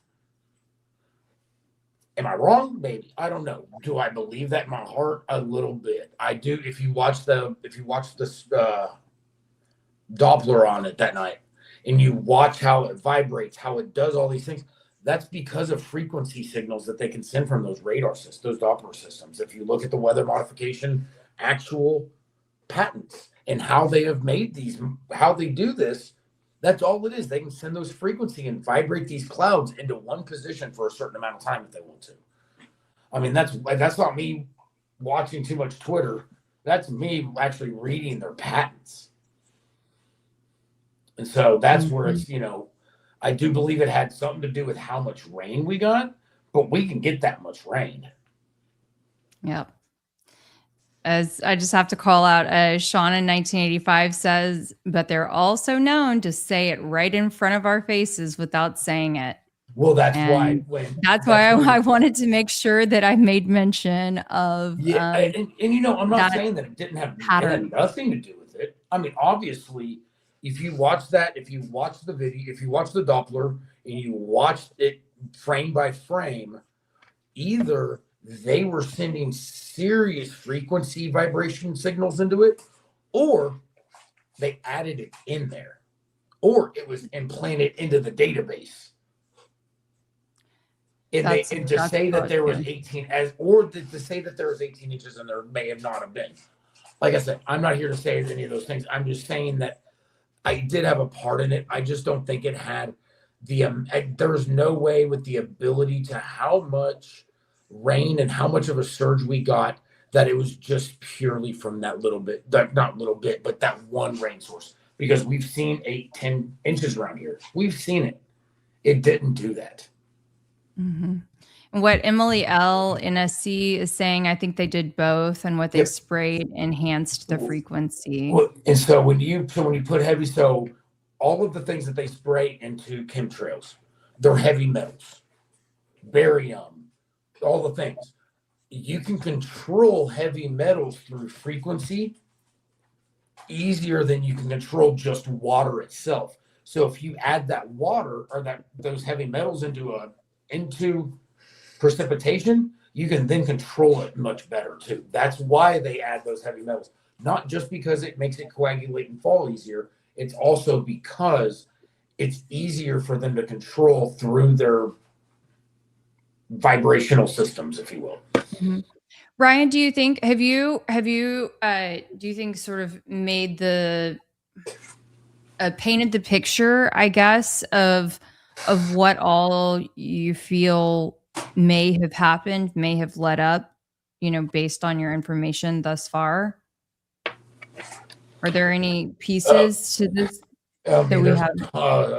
I know it's a voluminous amount of research and whatnot that you've done. I just want to make sure that we're painting the picture for the audience as best as possible. White dog. So here's the biggest thing is that I'll just go from a blank slate on my brain on this. White dog, move back. White dog. Sorry, my dog's white. That's her name.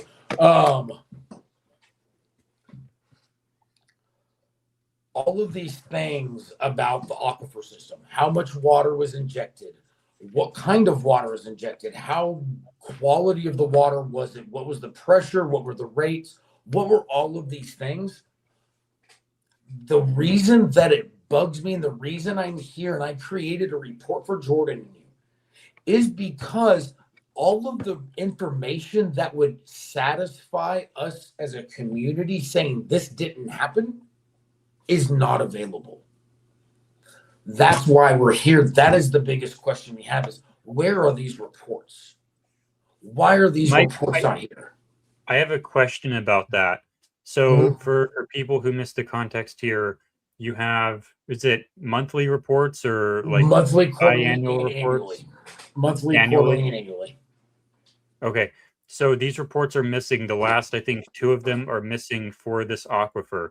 My question about that is it possible those are missing because the equipment was destroyed during the flood? Nope, because these are all things that don't get taken out by a flood, I guess you will, because they are land level and they are usually within how it's described to me. There's no way for that to get pushed out of there, or these sensors or whatever, because these are injection rates coming from a central station getting pushed in. So the pipe that runs from a treatment center all the way into the well system, they know the pressure of which it's traveling all the way down. So they don't need it to be in the river. They can have like the equipment isn't like in the river or like on the shore. No. Okay. No. Even though our our treatment center had sustained damage to it, it's all done in a reporting manner that this is not based off the law and how I read it. They're not allowed to make it to where a flood can wipe out all that information. That information has to be kept off site with the cloud, all the bullshit. Sorry, pardon my French. But they have to do that, or they don't get this. Like this, the state TCEQ has pretty good guidelines for it from what I've read. How they want these to be set up, how they want the reporting, what they believe in the standards for it. I'm not exactly 100% against that. But when the city, it looks like I'm possibly negligently, if we could get these reports, you could almost tell if it was negligent or not, that they overpumped that aquifer system. They realized it the morning of the flood, and they realized that as we talked about the county engineer, Charlie Hastings. He passed away, reportedly took his life.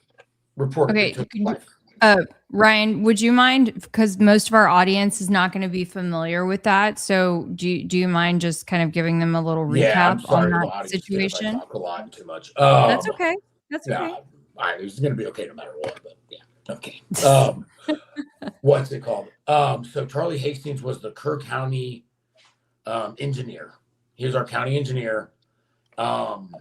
He is the one that was all over, he was kind of the representative of our county in the way of what happened with the flood. All the flood, all of the, cubic feet per square inch, the cubic feet per inch, all of the things that we, all the data that has been used through the media, through, the investigators for it.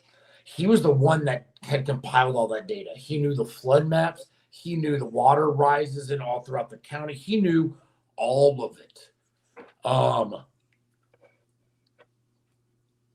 He was directing people on how to rebuild, what was acceptable. So it was he did everything. He was the one that was on, mainstream media for us or on the news.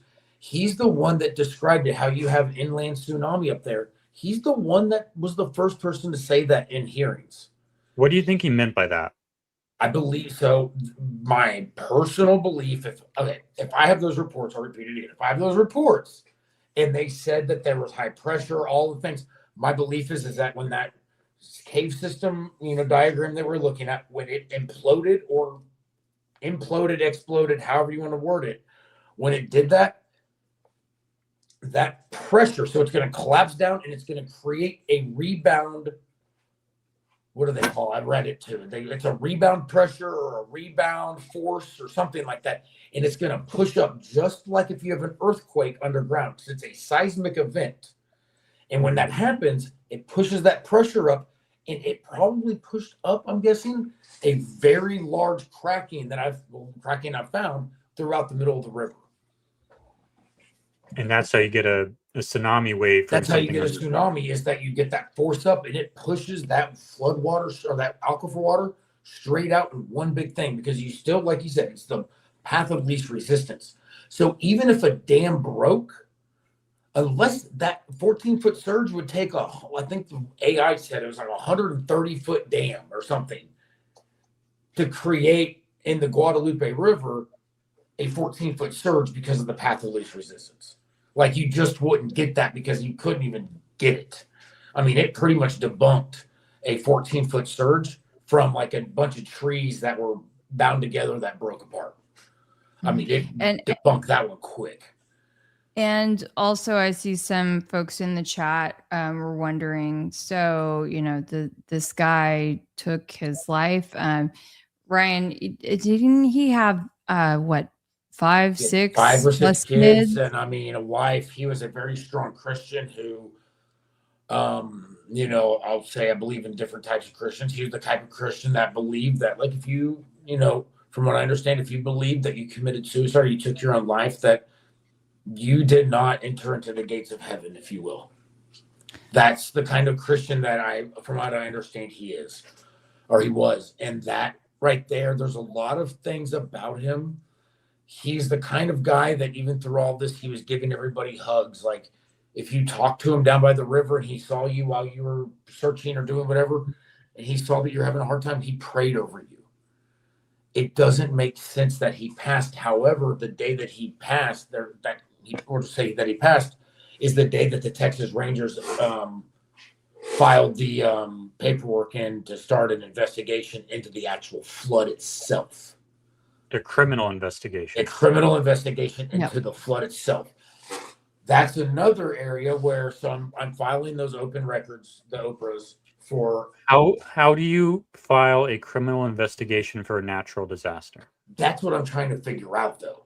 Is because there's no information about there's no information about the investigation, if you will. So that's what I'm trying to figure out, is where the believe are they, like, what are they like? Because I'll just say it because I've spoken to people there, on the ground as well.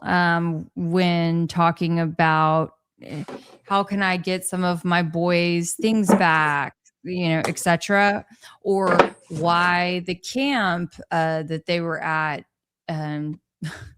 bulldozed the cabins down, for instance, that Brock was in within 36 hours of the floodwaters clearing.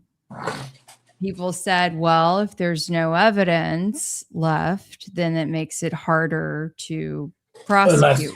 So when you speak to the criminal thing, I'll just say real fast that when you speak to the criminal thing, I think it's discussing the idea or centering on the idea of negligence or intentional willfulness to just look the other way and not do things that were supposed to be done. Can you tell me about the NDAs and the secrecy around some of the inspectors and stuff? So there were divers. So the big thing is that there were divers within that I know from, well, I'm friends with now, who signed NDAs to dive upriver of Mystic and pulled over 150 bodies out of the river. Men, women, and children. Apparently they were being trafficked from a ranch up there. That's about as much as I will talk about that for my safety, I think. Okay. But yeah, no, they're the death toll, we talk about 119 in our community because we have to have a symbol for what happened. We need that number symbol because that's how humans work. We all know within this community, almost all of us who are awake, I guess you could say, we know the numbers astronomically higher than that. And they won't. they just don't disclose it. I mean, 3 bodies were found. Let's see, we're in, what is it? It's almost July shit. Okay, so we've got in early April, there were 3 bodies found in the river that were never disclosed to the public. There's a lot of things that are found in the river that are not disclosed at all. They're dredging Ingram Lake, which means they've got one of those claws out there, the clams that just go down to the water, pull it out, and they take it off, and they're searching for bones and, you know, all the stuff. Unfortunately,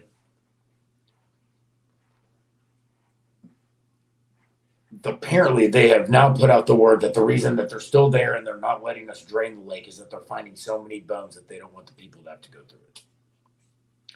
I'm not 100% sure I believe that, because here's the thing is that, so if this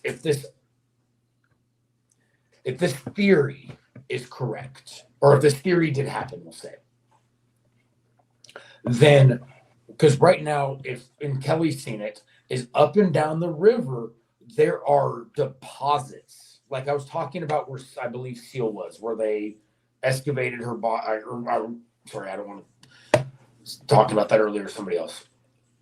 When they came through and they excavated with a large cypress tree and cleared out 3-foot waves of river rock, because they needed to use ground penetrating radar. One, they didn't know what the frick they were talking about, because that's not how it worked. But 2, these rocks, these 3-foot swells, we'll call them, that were miles long, that you could have filled up thousands of, that they did fill up thousands of dump trucks with. They were never there on the river before. So if this theory's true, and when that creek bed, I'm sorry, my camera sucks, angled.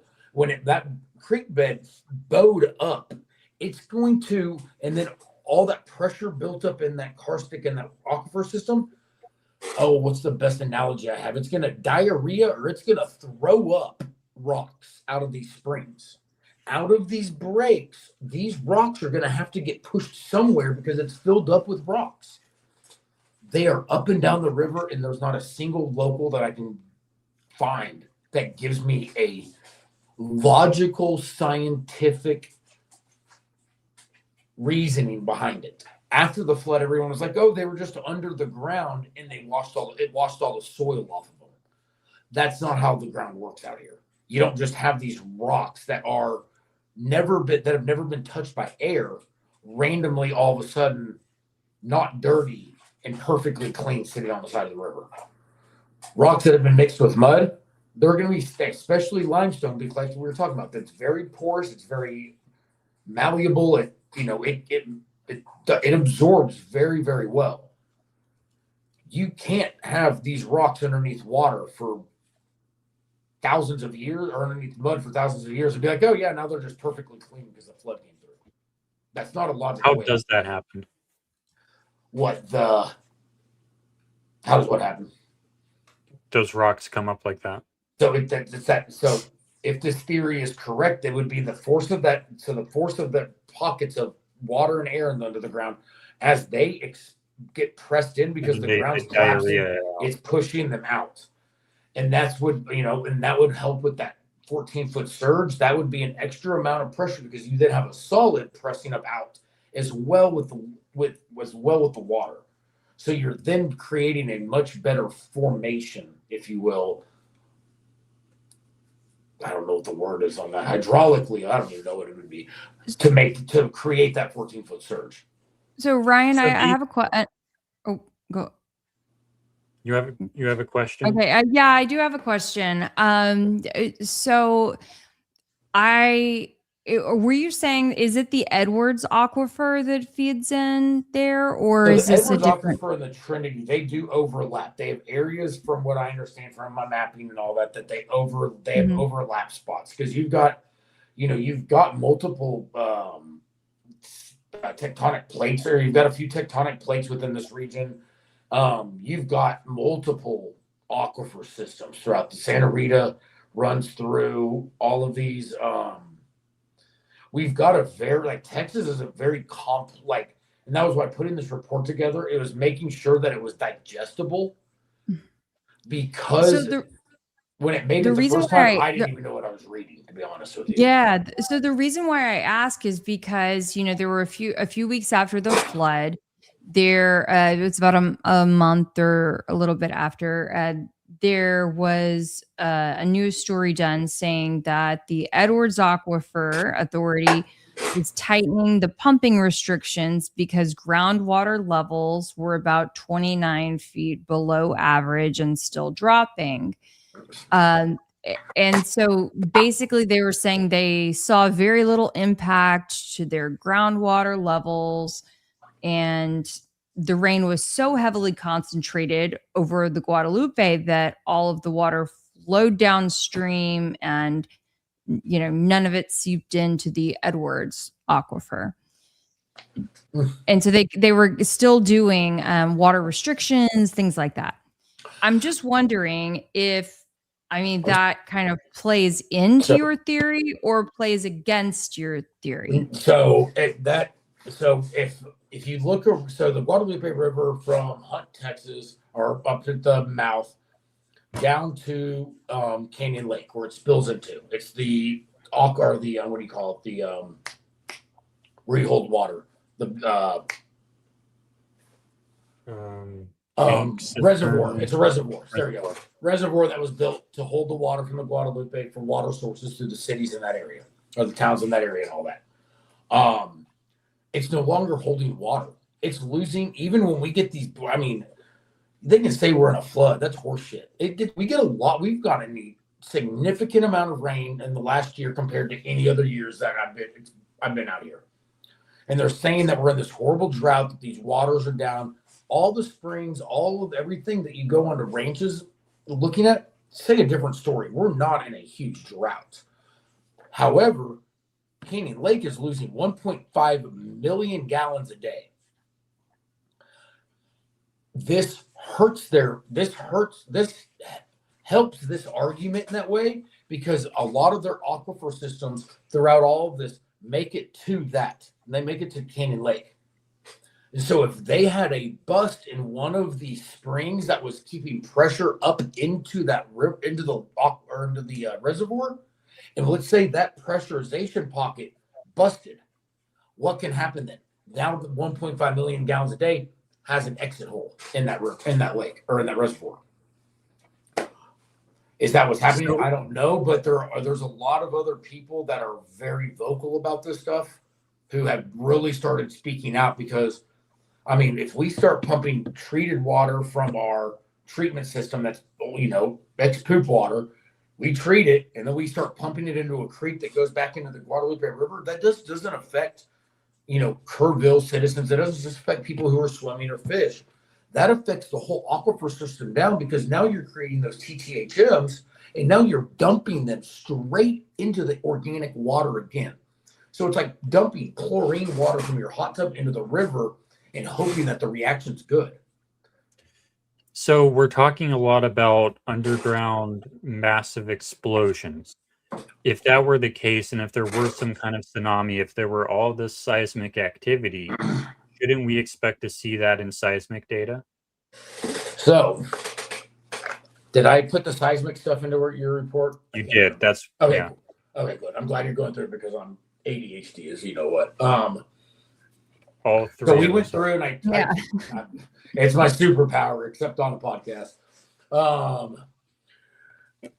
So if we triangulated all of the, so there's the three closest seismic reading centers, I don't know, whatever you call it, that we have to us are Del Rio, Brady, and one other one. And they all, if you triangulate all of their signals, it doesn't show anything that's outside of baseline. However, within the, what was it? Oh, God. I believe it was in the earthquakes. Where were those earthquakes? There were earthquakes somewhere where what they didn't realize, because there was so much damage 2020 from Storm Alex in France. 2020 Storm Alex. Was that what it was? And there was In those, France? and there was those micro. They were micro. Micro earthquakes? Yes, and that you couldn't unless you took. Oh, there's a puppy on the screen. Look at that. Hi, puppy. Unless you take the baselines and put them together, but then you have to. There is a.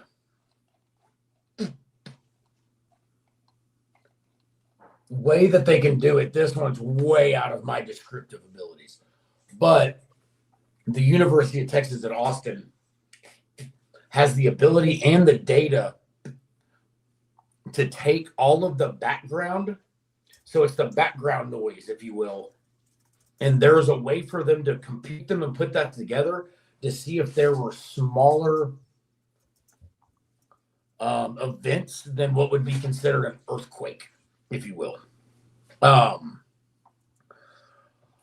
That's something where I would have to request some serious people to do something because it's never been done for this. Nobody's even talking about it. But the problem is without this doing it, there's no way to discredit any of this stuff without it because, yeah, 900, there you go. I just found that number. 4 a.m., it was 120. It was 125,000 gallons a second. And at 5 a.m., it was 950,000 gallons a second.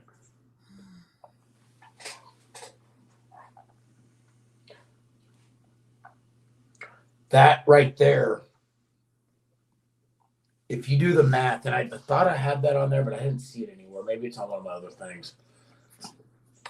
So but if you do the what I math, remember, all of the different, how much rain that would be based off the amount of acreage and all of that, there's no way that cubic footage or that gallons per second is going to match up with that much rain. Mm-hmm. That math didn't math, if you will. So the seismic data, though, for what I remember and what I see in the report here is the claim it makes is that there's no seismic data consistent with earthquake, but that doesn't necessarily mean that there was no earthquake because there is at least one example where there were some micro earthquakes from within a flood, and it wasn't in the data, but there's a special technique you can do to get it from that data, but that technique has not been applied to our data. This has not been applied, ever even talked about. And that's kind of the problem is that all of these things that we're talking about, like these reports, all of it is something that our city council could easily just address with us or the state could address, but they're squashing it. And that was a common theme in this report, specifically at the end, like official statement inconsistencies. The mayor didn't really do much. The city manager didn't do much. Emergency management coordinator is on the list as well. I don't want to just start calling everyone out, but they deserve to be called out. They were sleeping on the job, they were on vacation, or they were not answering their phones. They were nowhere to be found. Here's the thing is when it comes to from 1 a.m. till 6 a.m, there are people who are paid to, yes, be awake. However, there are people who are, yes, paid to represent us, and they're not paid to be awake at 5 a.m. because there's a flash flood warning. Or, you know what I'm saying? Or a watch. Not even a warning, just a watch. I do have, I don't say it's empathy, I do give them a little bit of grace on some of that. Some of them I do give grace to. Am I the kind of person that normally would on this? No, but I will only because it's like, if you're the mayor of a town and every time there's a flash flood warning, you're like, shit, I got to stay up all night. I don't think anybody would run for mayor. I think there's a point where everyone would be like, forget this shit. Like, I want to sleep. There's a lot of nuisance flood warnings. Yeah, and there's a lot. I mean, we get them all the time now, especially. So, Ryan, but I do agree, though, this was different. What's that? This was different because this was a holiday weekend, and they had to know that the population of Kerr County probably, I don't know, doubled, tripled. I'm sure there's some statistic out there. I'm not gonna. It was like the I'm not Super giving them. I'm Bowl not of letting this them area. off the hook. I'm not letting them off the hook for anything, but I am giving them grace on a little bit of. I slept till 9:30 in the morning that night. You know, I mean, like, I can't sit there and be like, you guys suck because you slept. No, I mean, if you didn't live in West Kerr, way out there where the storm was, it didn't wake you up. But it also was not your responsibility to, No, you know, I mean, for these people, well, like, okay, it is hold their on. responsibility. I'm going to play devil's advocate here, Kelly. If Okay. I were to call you at 4 a.m. and it wasn't a night owl night and you weren't up till 4 a.m. as you are sometimes, if you went to bed at 12 at midnight and I were to call you 10 times at 4 a.m., if you have your phone on vibrate, are you going to hear that? Yes, because my phone is, if I take the time, okay, first of all, if I take the time to actually put my phone on silent, do not disturb. I think if you call multiple times, it does ring out loud, first of all. I think it's like 3 times within 2 minutes or something like that. Or something Yeah. Secondly, if there's a storm, okay, I say this, like, if I'm responsible for my 2 kids, you better believe I'm waking up when I'm hearing this, you know, crazy thunder. If I'm responsible for 200 or 400 kids or whatever, I'm not going to sleep, okay? And then if I'm responsible for 20,000 people or 40,000 people, no, I'm going to be on watch. And if I'm not, hold on, if I'm not, I'm going to make sure that I have a tree of other people who are doing the job too. So, but here's the thing though, is you have to remember, we've gotten 8 inches of rain before in a very short amount of time. And it doesn't look anything close to this to where it even like necessitates too much of a emergency declaration of me. You know what I'm saying? Like, sure, but like I said, I'm not water. There are low water crossings. There are bridges. There are things. Well, and so like somebody's got to be on guard. Yeah. Well, there were people. There were sheriffs set up. There were all this. The problem is that they lied after the fact. Instead of owning up to their shit and being like, dude, I was on vacation. Like, I have an assistant. I have all these, you know, the emergency management person on call, all these things. They lied. And that's where they lose their credibility of what else was happening, is because it wasn't about their actions in that 4-hour period. If people fall asleep and they don't wake up, at least I am not going to judge them for that, because from 1 to 4 is my sacred time.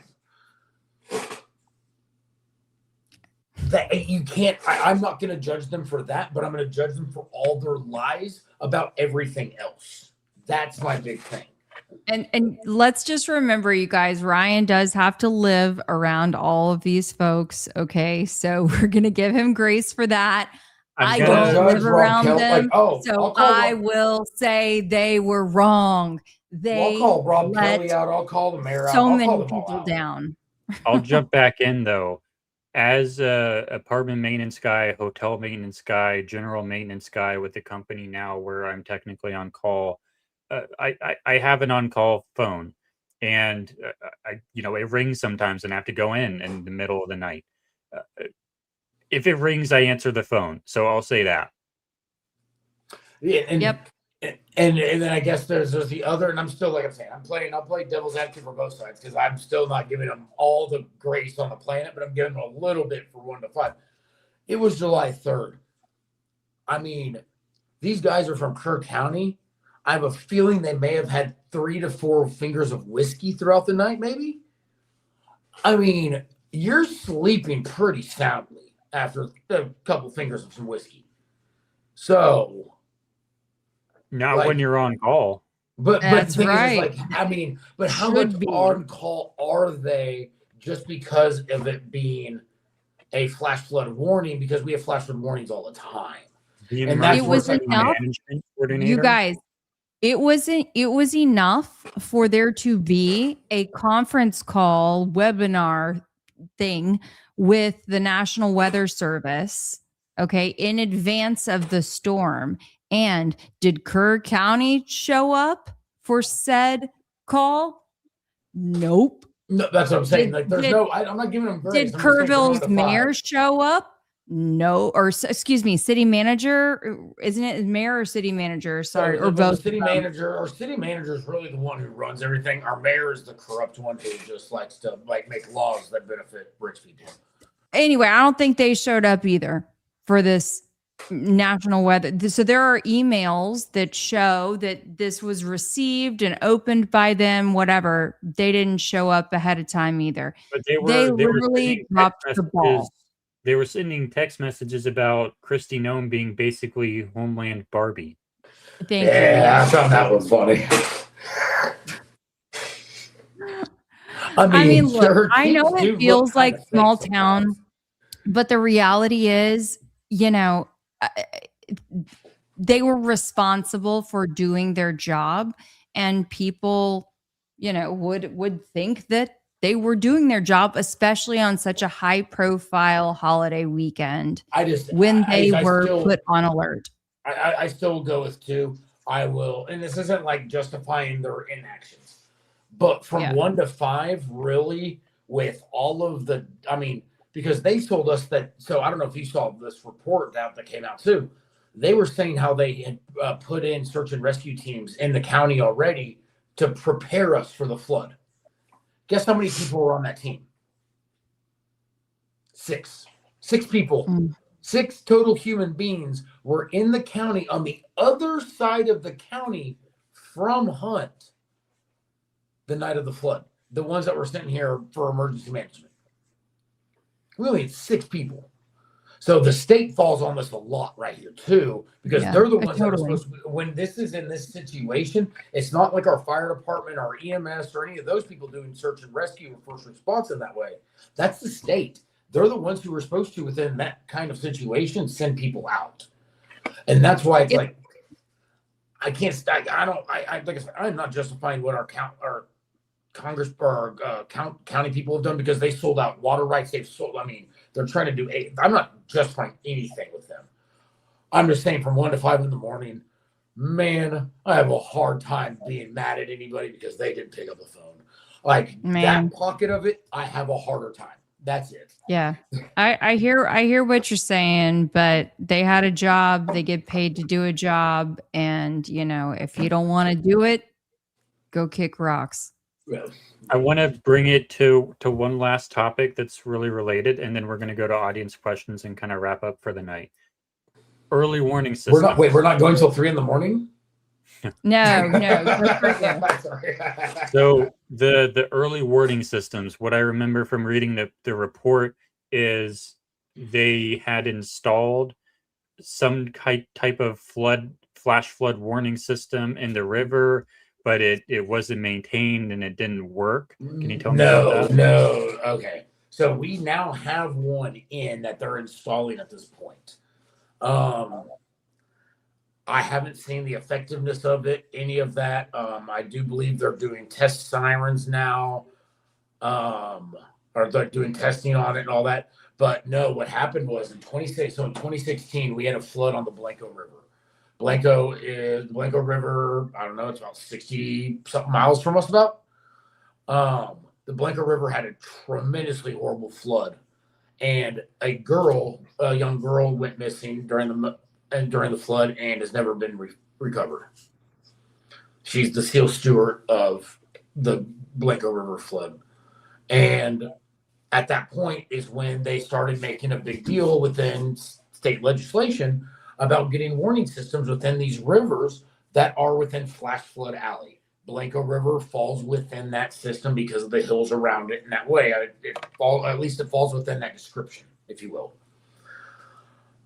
They tried the state, it was supposed to be passed multiple times, and the state never passed they never got funding for it. They were never able to get it passed. And after time, it just kind of fell through the cracks. The city and the county never applied for funding for it, and they just let this kind of just end up being where we're at right now. And it took, 119 people documented dying for them to finally go, oh, we probably should have done that. And that's where this isn't, Camp Mystic, it breaks my heart to see what they're doing to them right now. It really, really does. See what they're filing against the camp with all the lawsuits. Camp Mystic filed yesterday for bankruptcy, Chapter 11, so that they could do reorganization. It would stop some of the lawsuit stuff, and it would give them time to figure out what they're going to do. But they don't deserve, it happened at their camp. But Kelly's kids were at Camp La Junta. If they would have been, I don't know, half a mile farther upriver, just a mile, half a mile upriver. If you go up to like Baldwin Road, or not Baldwin Road, if you go up to right up from them where they're at, like, because it's a pinch point and it bottlenecks right there just a little bit, that water would have been about 8 feet higher there than it was where Kelly's boys were at. If they would have been there, I would have never met Kelly's boys. I would have never met, it would have been a totally different situation. And that's over an hour. It's over an hour and a half almost that it took that water surge that was at Mystic for it to get to La Junta. And La Junta still didn't have those boys out of that cabin. It's unacceptable. Yeah. And they were all trying, but they were at Mystic. They were trying to get them out there, trying to figure it out. But all of a sudden, a 14-foot surge comes in. They've never seen that before. And the Eastlands, they're descendants of the owners of that place since 1939 or 1929, I believe it is. Or no, sorry, 39. And we know this river. Like, what you do first when it starts flooding, you go, oh, go get the kayaks by the river so they don't float away. And then as it starts coming up slowly, you go, hey, all right, girls, hey, we got to wake up. We got to get up the hill. It's not like a stressful situation. It's like hey, we got to take precautions. This turned in from all of a sudden, like, hey, grab the kayaks to, pardon my French, but holy fuck, what's going on right now? That's literally, it went from one to the other. I've talked to the security guard from Mystic. I've talked to people that were right there that lived upriver, that lived right next to it on the river.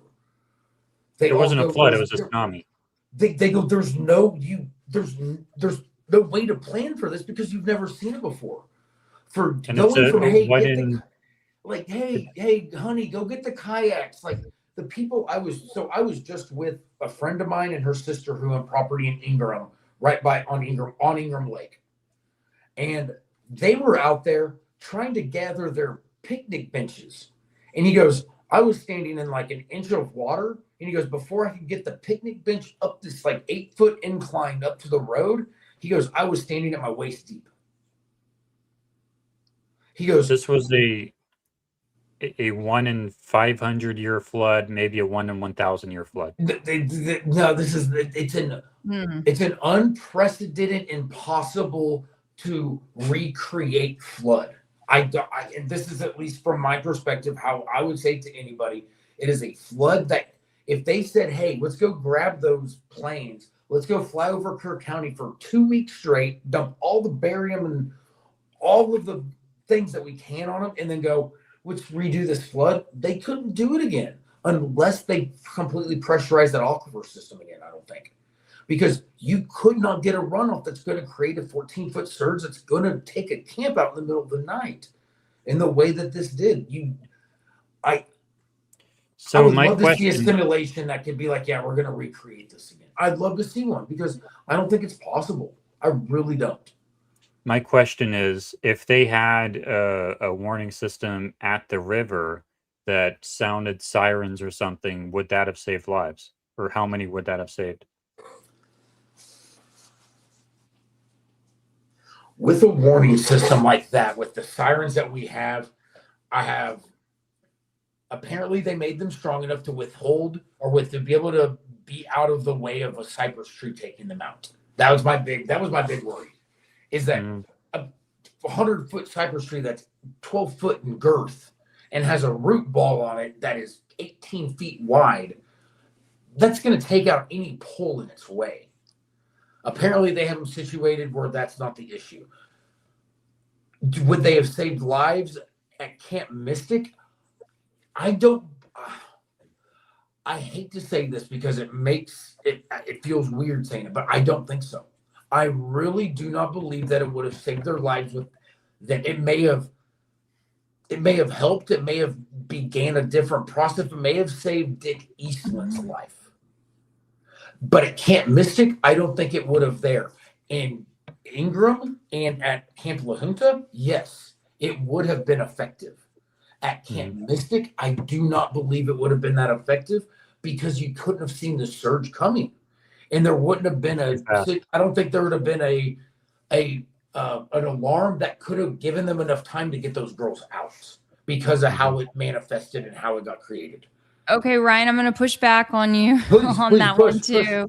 Was it Rio Vista? What was the camp that proactively evacuated that night? Maybe at 11:45 or before 1 a.m. So camp like Rio Vista, Heart of the Hills, all of the camps really were on the South Fork. Only Camp Mystic and Camp La Junta were in session on the South Fork.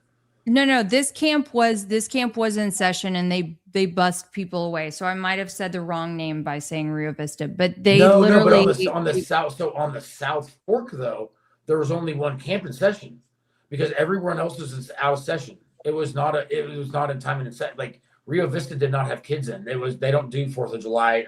They don't do a 4th of July. That's what I'm saying. Hold on. I'll pull up the name of the camp. But there was another camp. Like I know like camps like upriver on the north part of the river, on the North Fork, I know that they did some proactive stuff and got people up out of there. And what information regardless of what fork. I mean, I'm not talking about the fork at that point. We're talking about like a mile or so apart. Okay? No, but here's the thing is that they're two apart, whatever, like very close. But the thing is the water coming down the North Fork and the water that came down the South Fork were two different flow rates. Okay, but because they merge and hunt, and one was the South Fork flow rate was multiple times higher, even though it was still significant there. It was multiple times higher.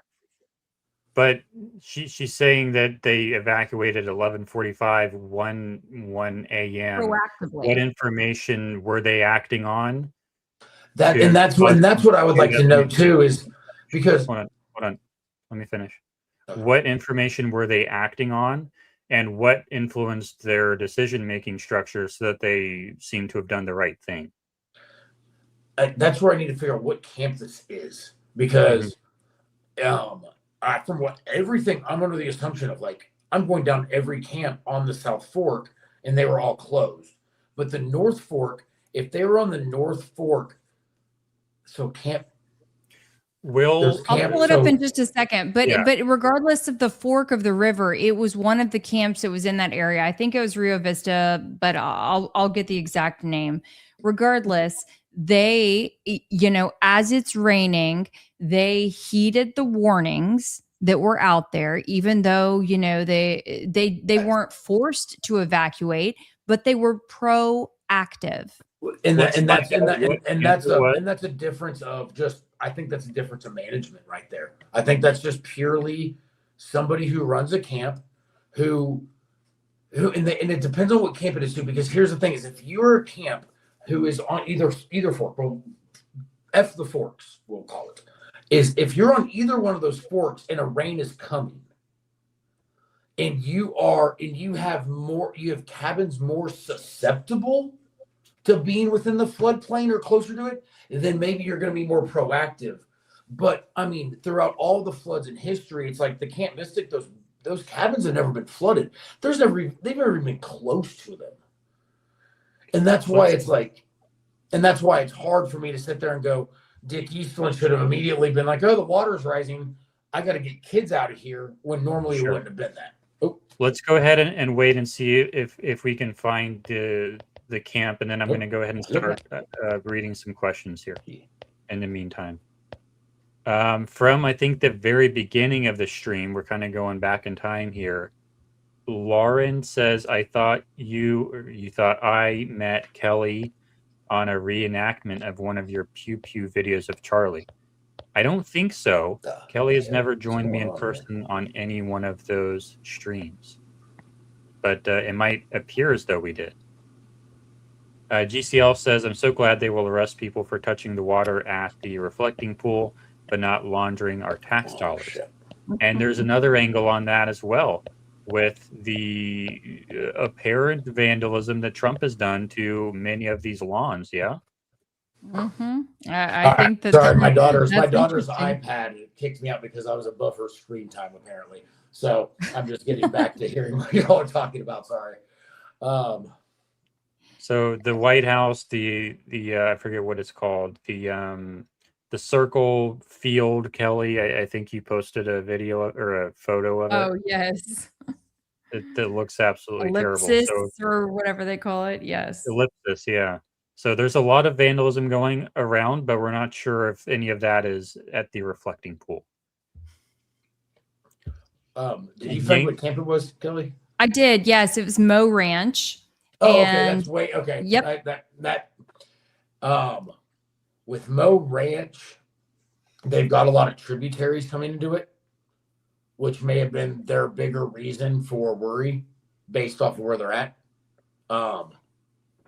They've got, like, where they sit, I can see why they may have taken a different, more preemptive proaction on doing this because of where they sit and how those tributaries fall into the water around there. But they're way up on the North Fork. Honestly, where they're at, like, they did a very good thing by being proactive. However, the flooding there definitely did not have the same distinctive impact on the river or the landscape around them. And all of that is a good thing, right? Oh, 100%. No, 100%. Ultimately, but I think we talked about this last time too, is that, they talk about right now how we need more regulations on, the camp's emergency protocols, if you will. Keli. It's a subscription. God fucking damn it. This thing you sent me, the San Antonio Express News. It's gosh. Okay, hold on. Let me search and see if I can find a different one to send. Screenshot it. I think we lost you.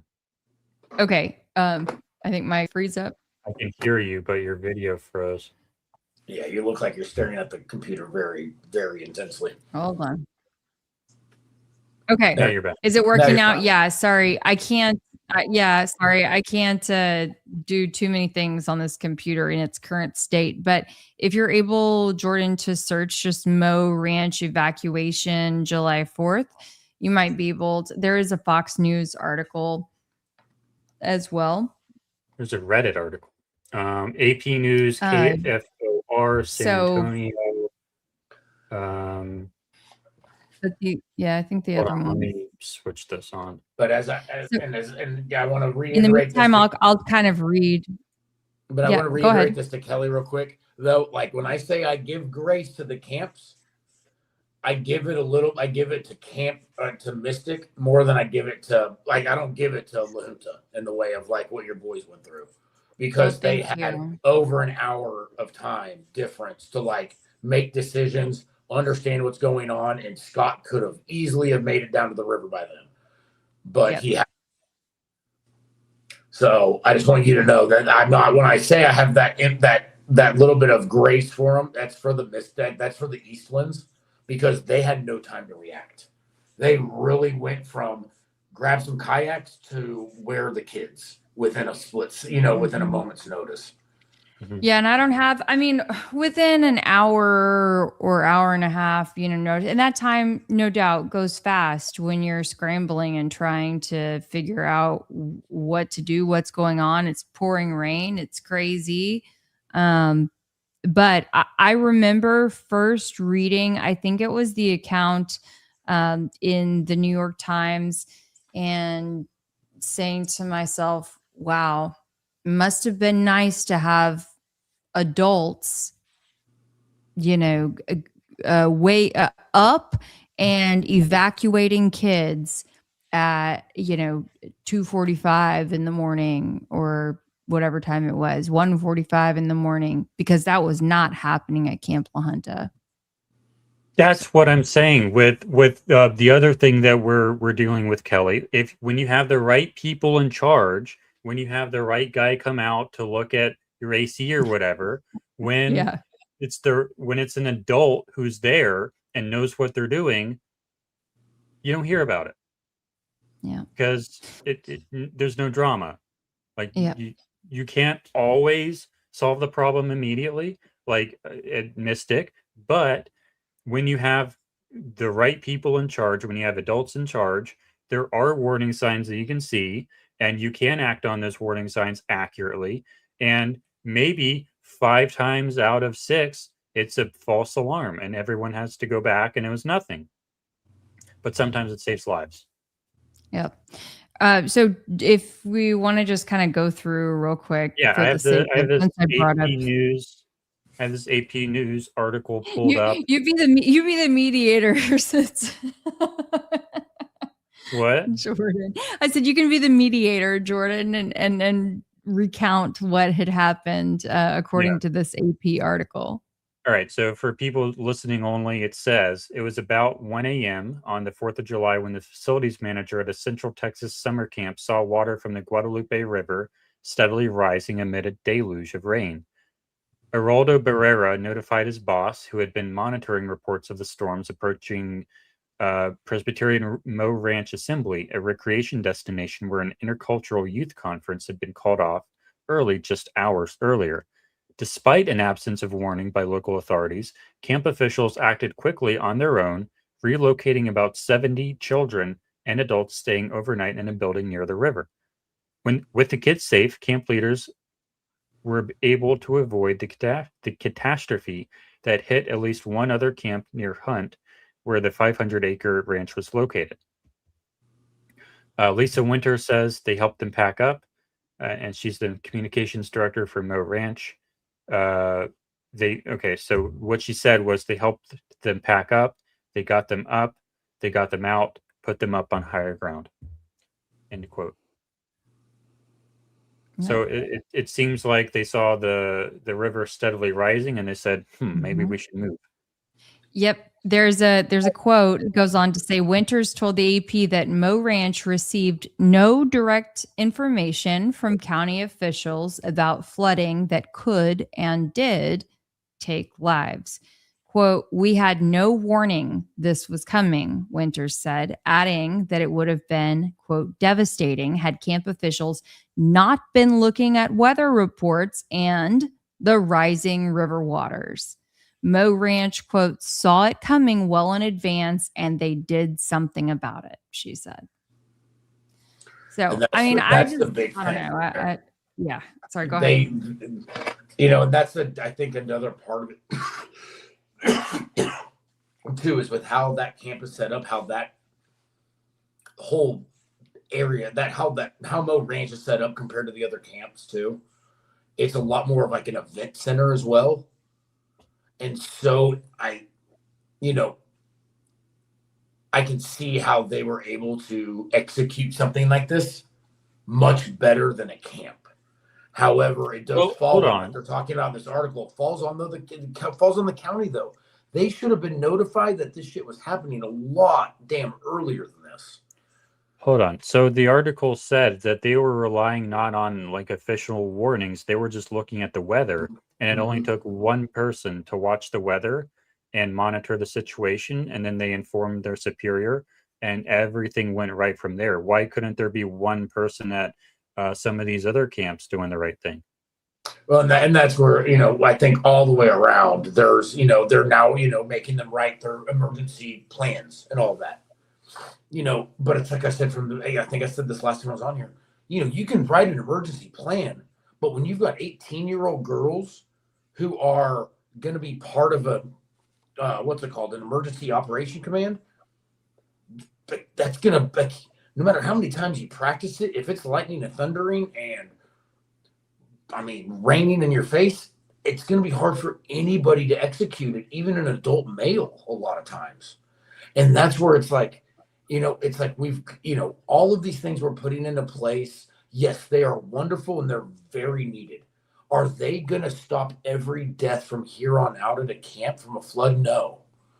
And that's something that we have to understand, is that they're not going to always, for, one regulation, one change in something isn't going to change a death forever, or it's not going to change every death in the future, but it is at least something that is another point to make it to where it's less susceptible to happen again.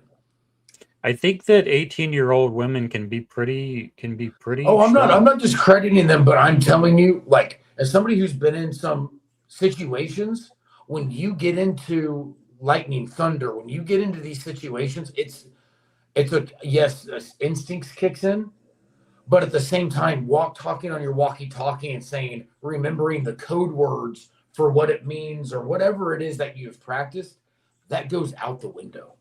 We're just everyone. All of that practice goes out the window. Where everyone get out of their cabin and run to higher ground is all it should take. Well, that's where they need. They need better emergency systems within the camps, within the cabins. I don't think there's a one size fits all for what they should look like. I think each camp, based off of the demographics of the people that are there, the geology of the area, all of those things should be put into account of what theirs looks like, because all of these camps, like Mo Ranch, is so different than what Mystic looks like. Mystic is a lot different than what La Junta looks like. La Junta, sorry, whatever it is. They're all a little different, and so they're all going to look different. But at the same time, for us to believe that putting in a better emergency plan, putting in like a perfect emergency plan is going to save lives forever, it's not. And that's just the hard truth of it. And so, Yeah. it looks like we're looking for a blanket solution where all it is that we can just try to make this as safe as possible and hope that whatever happened underneath the ground or possibly happened underneath the ground doesn't happen again. I think that's really where it's at. This could happen one more time in 100 years, but that's going to be our great grandkids that are around. At that point, they're not going to remember that there was a 14-foot surge and that the ground possibly collapsed. So they're just going to go, once again, 100 years later, they're just going to go grab their kayaks and they're going to walk them up, or whatever they're flying in 100 years. They're going to go grab those things and take them from the river. It's like the human memory. We don't even remember the Epstein files from 4 months ago. And we're talking about things that don't matter in this world, but we forget that human cloning is going on. Like, humans are very quick to forget in general. Mm-hmm. And so it's like we can put all these things into place, but anytime that you have an event that is natural and a natural event that's not natural, things unfortunately like this are going to happen. I truly believe. I really do. And that doesn't take, like I said, I'm not taking away from all the shit that camps didn't do right. Mystic was not perfect. Mystic was far from perfect in their response. But at the same time, as somebody who's lived through some floods and gone through some of this stuff, it's hard for me to sit there and just be so angry at them. Like you see as you see on the news, as you see in that way, I can't hold that anger. I can't hold that distrust of, the kids should never go back there again. Because, I think if anything too, we learned a lesson here. And that, if we get an alarm on our phone, we probably should pay attention to it. We should probably now, like you said, have somebody that stays up all night hitting refresh on their Doppler radar. We now see that things can manifest in a way that we didn't know that they could manifest before. But we also got to figure out what caused this size of a situation so that this shit doesn't happen again too. And that's why it's like figuring out, I got to file all these Oprahs so that we can get open records on all these things. I use the word Oprah. I know. I saw that laugh, Kelly. But yeah, I got to file these because that's the one way. Because if these reports don't exist, they have to, by law, tell us why they don't exist, where they're at, all of the things behind it. And that's what we need to know. If they don't exist and they say they can't because the water treatment system is done, I'm looking right now at all my AI stuff, and all the stuff, like half of the stuff is reported every 15 minutes, and it's saved in a sounds like it's describing a cloud database. So I don't think it's not it not being there. I think it's that they don't want us to have it.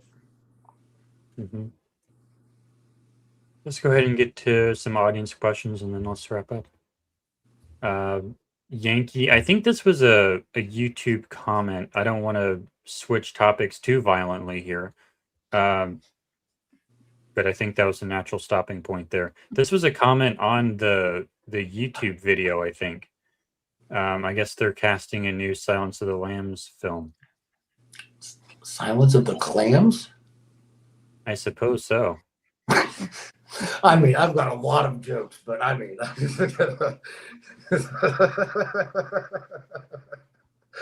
I'm confused, but all right.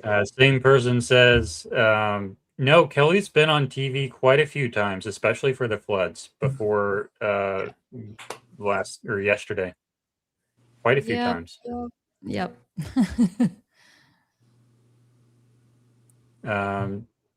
Tiny says they usually use a multi-pronged approach. I don't know what that's in reference to. Do you remember? So yes. So that was referring to kind of our conversation, also incorporating the cloud seeding and some of the other things. And I had started that because it made me think about the Charlie Kirk case and how there are multiple things out there that, pique our interest of, oh, could it be this? Oh, could it be that? Oh, but we're going to go down this rabbit hole and that rabbit hole.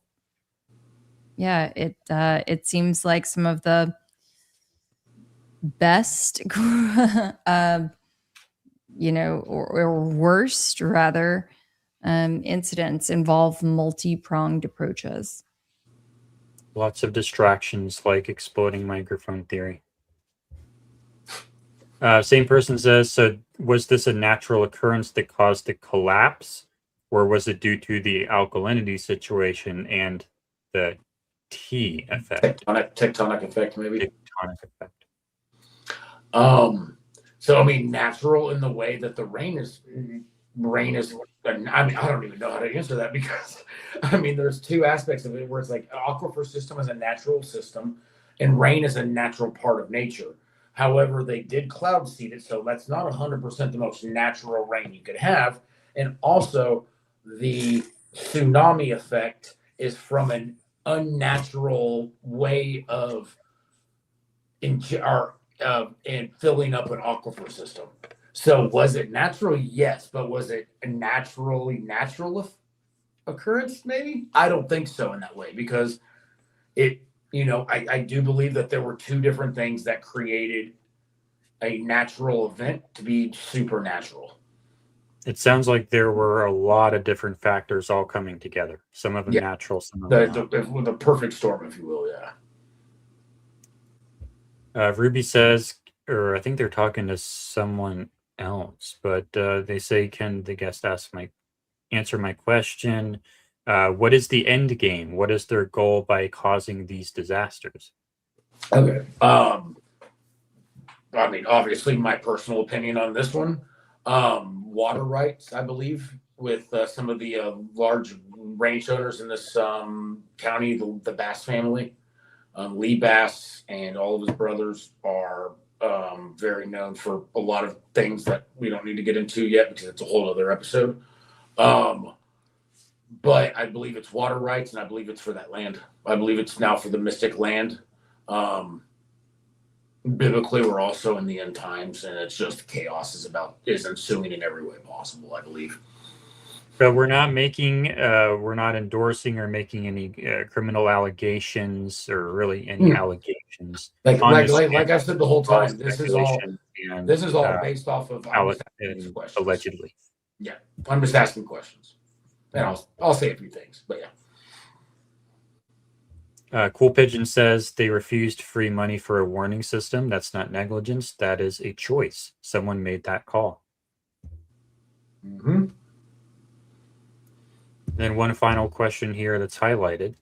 From Jack, he asks, so are you saying it seemed the storm was manipulated to be worse? 100%. Mm-hmm. I mean, they admitted to it. They're not admitting to the manipulation with frequency usage, but they openly talked about it on national media that they were here and that there's no way that they could have caused this size of a disaster. So either they're lying or somebody's lying because somehow we got that much rain and it's never been done like that before. So. Well, we definitely appreciate you coming back on, sir. Absolutely. I'm just glad it's 12:20 at night. I'm about to go to bed, and I'm not gonna not 3:20 I gotta or give it 6:30 to go dive the Ingram Lake. So yeah, I've got an earlier night tonight. Well, I think it was a great show. We really appreciate having you on. Absolutely, guys. Thank y'all for having me. And anytime if anything comes up, I'll let you know, and we'll go from there. Thank you so much, Ryan. Keep up the great work out there, and hopefully we will see you soon. I don't know. I need to figure out. Got cut out there, but yeah, tell the boys I said hello. I will. We'll see. Who knows? Maybe I'll end up out there for the 4th. Uh-oh. Who knows? Don't threaten us. You'll have to tell me what's going on. Yeah, amen. All right. All right, bye. Thank you, sir. Bye. Absolutely, I'll be good. You sign me out. I don't know how to do this. Oh. I think we double clicked it. I was going to read a comment here that was off topic, but I think this is something you would like to respond to, Kelly.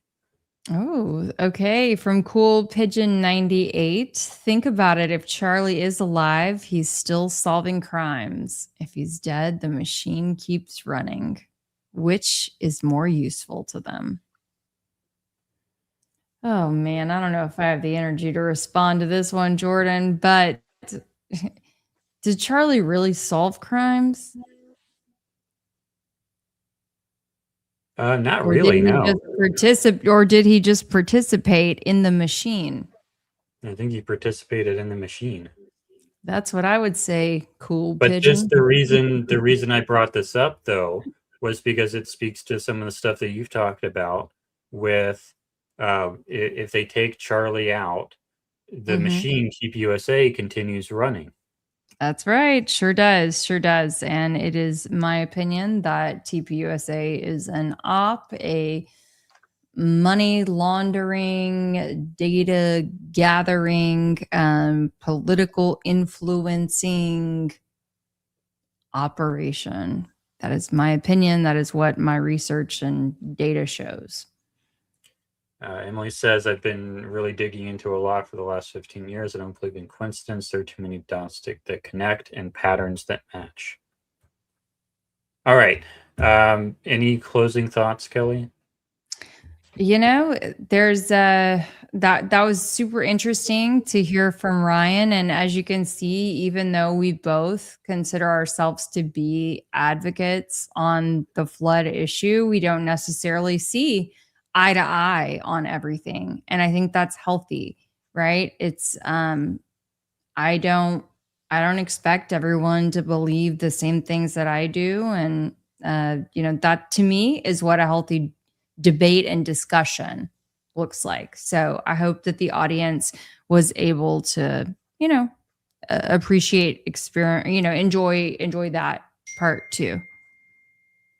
So if I'm going to summarize what we talked about tonight, it's too late, real fast before we wrap up.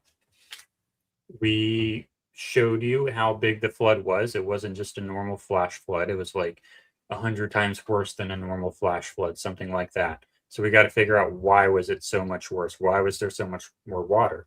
So we talked about the aquifer system, basically the ocean underneath the ground, and how water enters that underground ocean and how it exits that underground ocean, and how some industries have something to do with pressurizing some of those underground cavities, and how that pressurization might have caused some explosions underground, perhaps.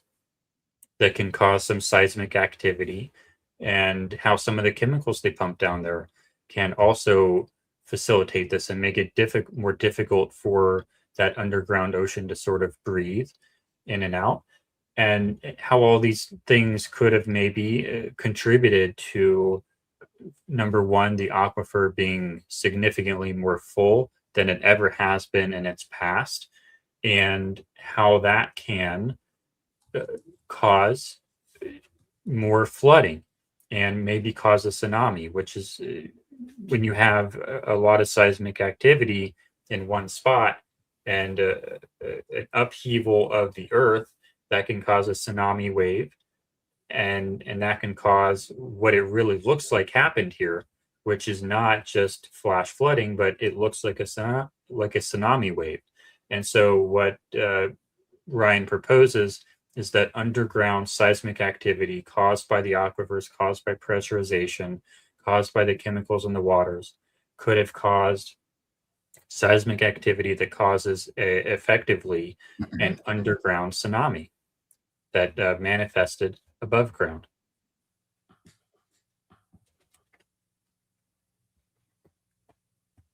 Yep. Whew. Well, you guys, thank you so much for joining. We really appreciate it. That was a great summary, Jordan. And you can count on us to continue digging and bringing you more interesting topics. I just wanted to pull this up real quick. Narcoleptic Insomniac 68 said, "Great show. Thank you, Jordan and Keli. I love your content. You always offer discussion on very interesting and thought-provoking topics. No wonder I have insomnia." Well, thank you again for staying up with us and for those kind words.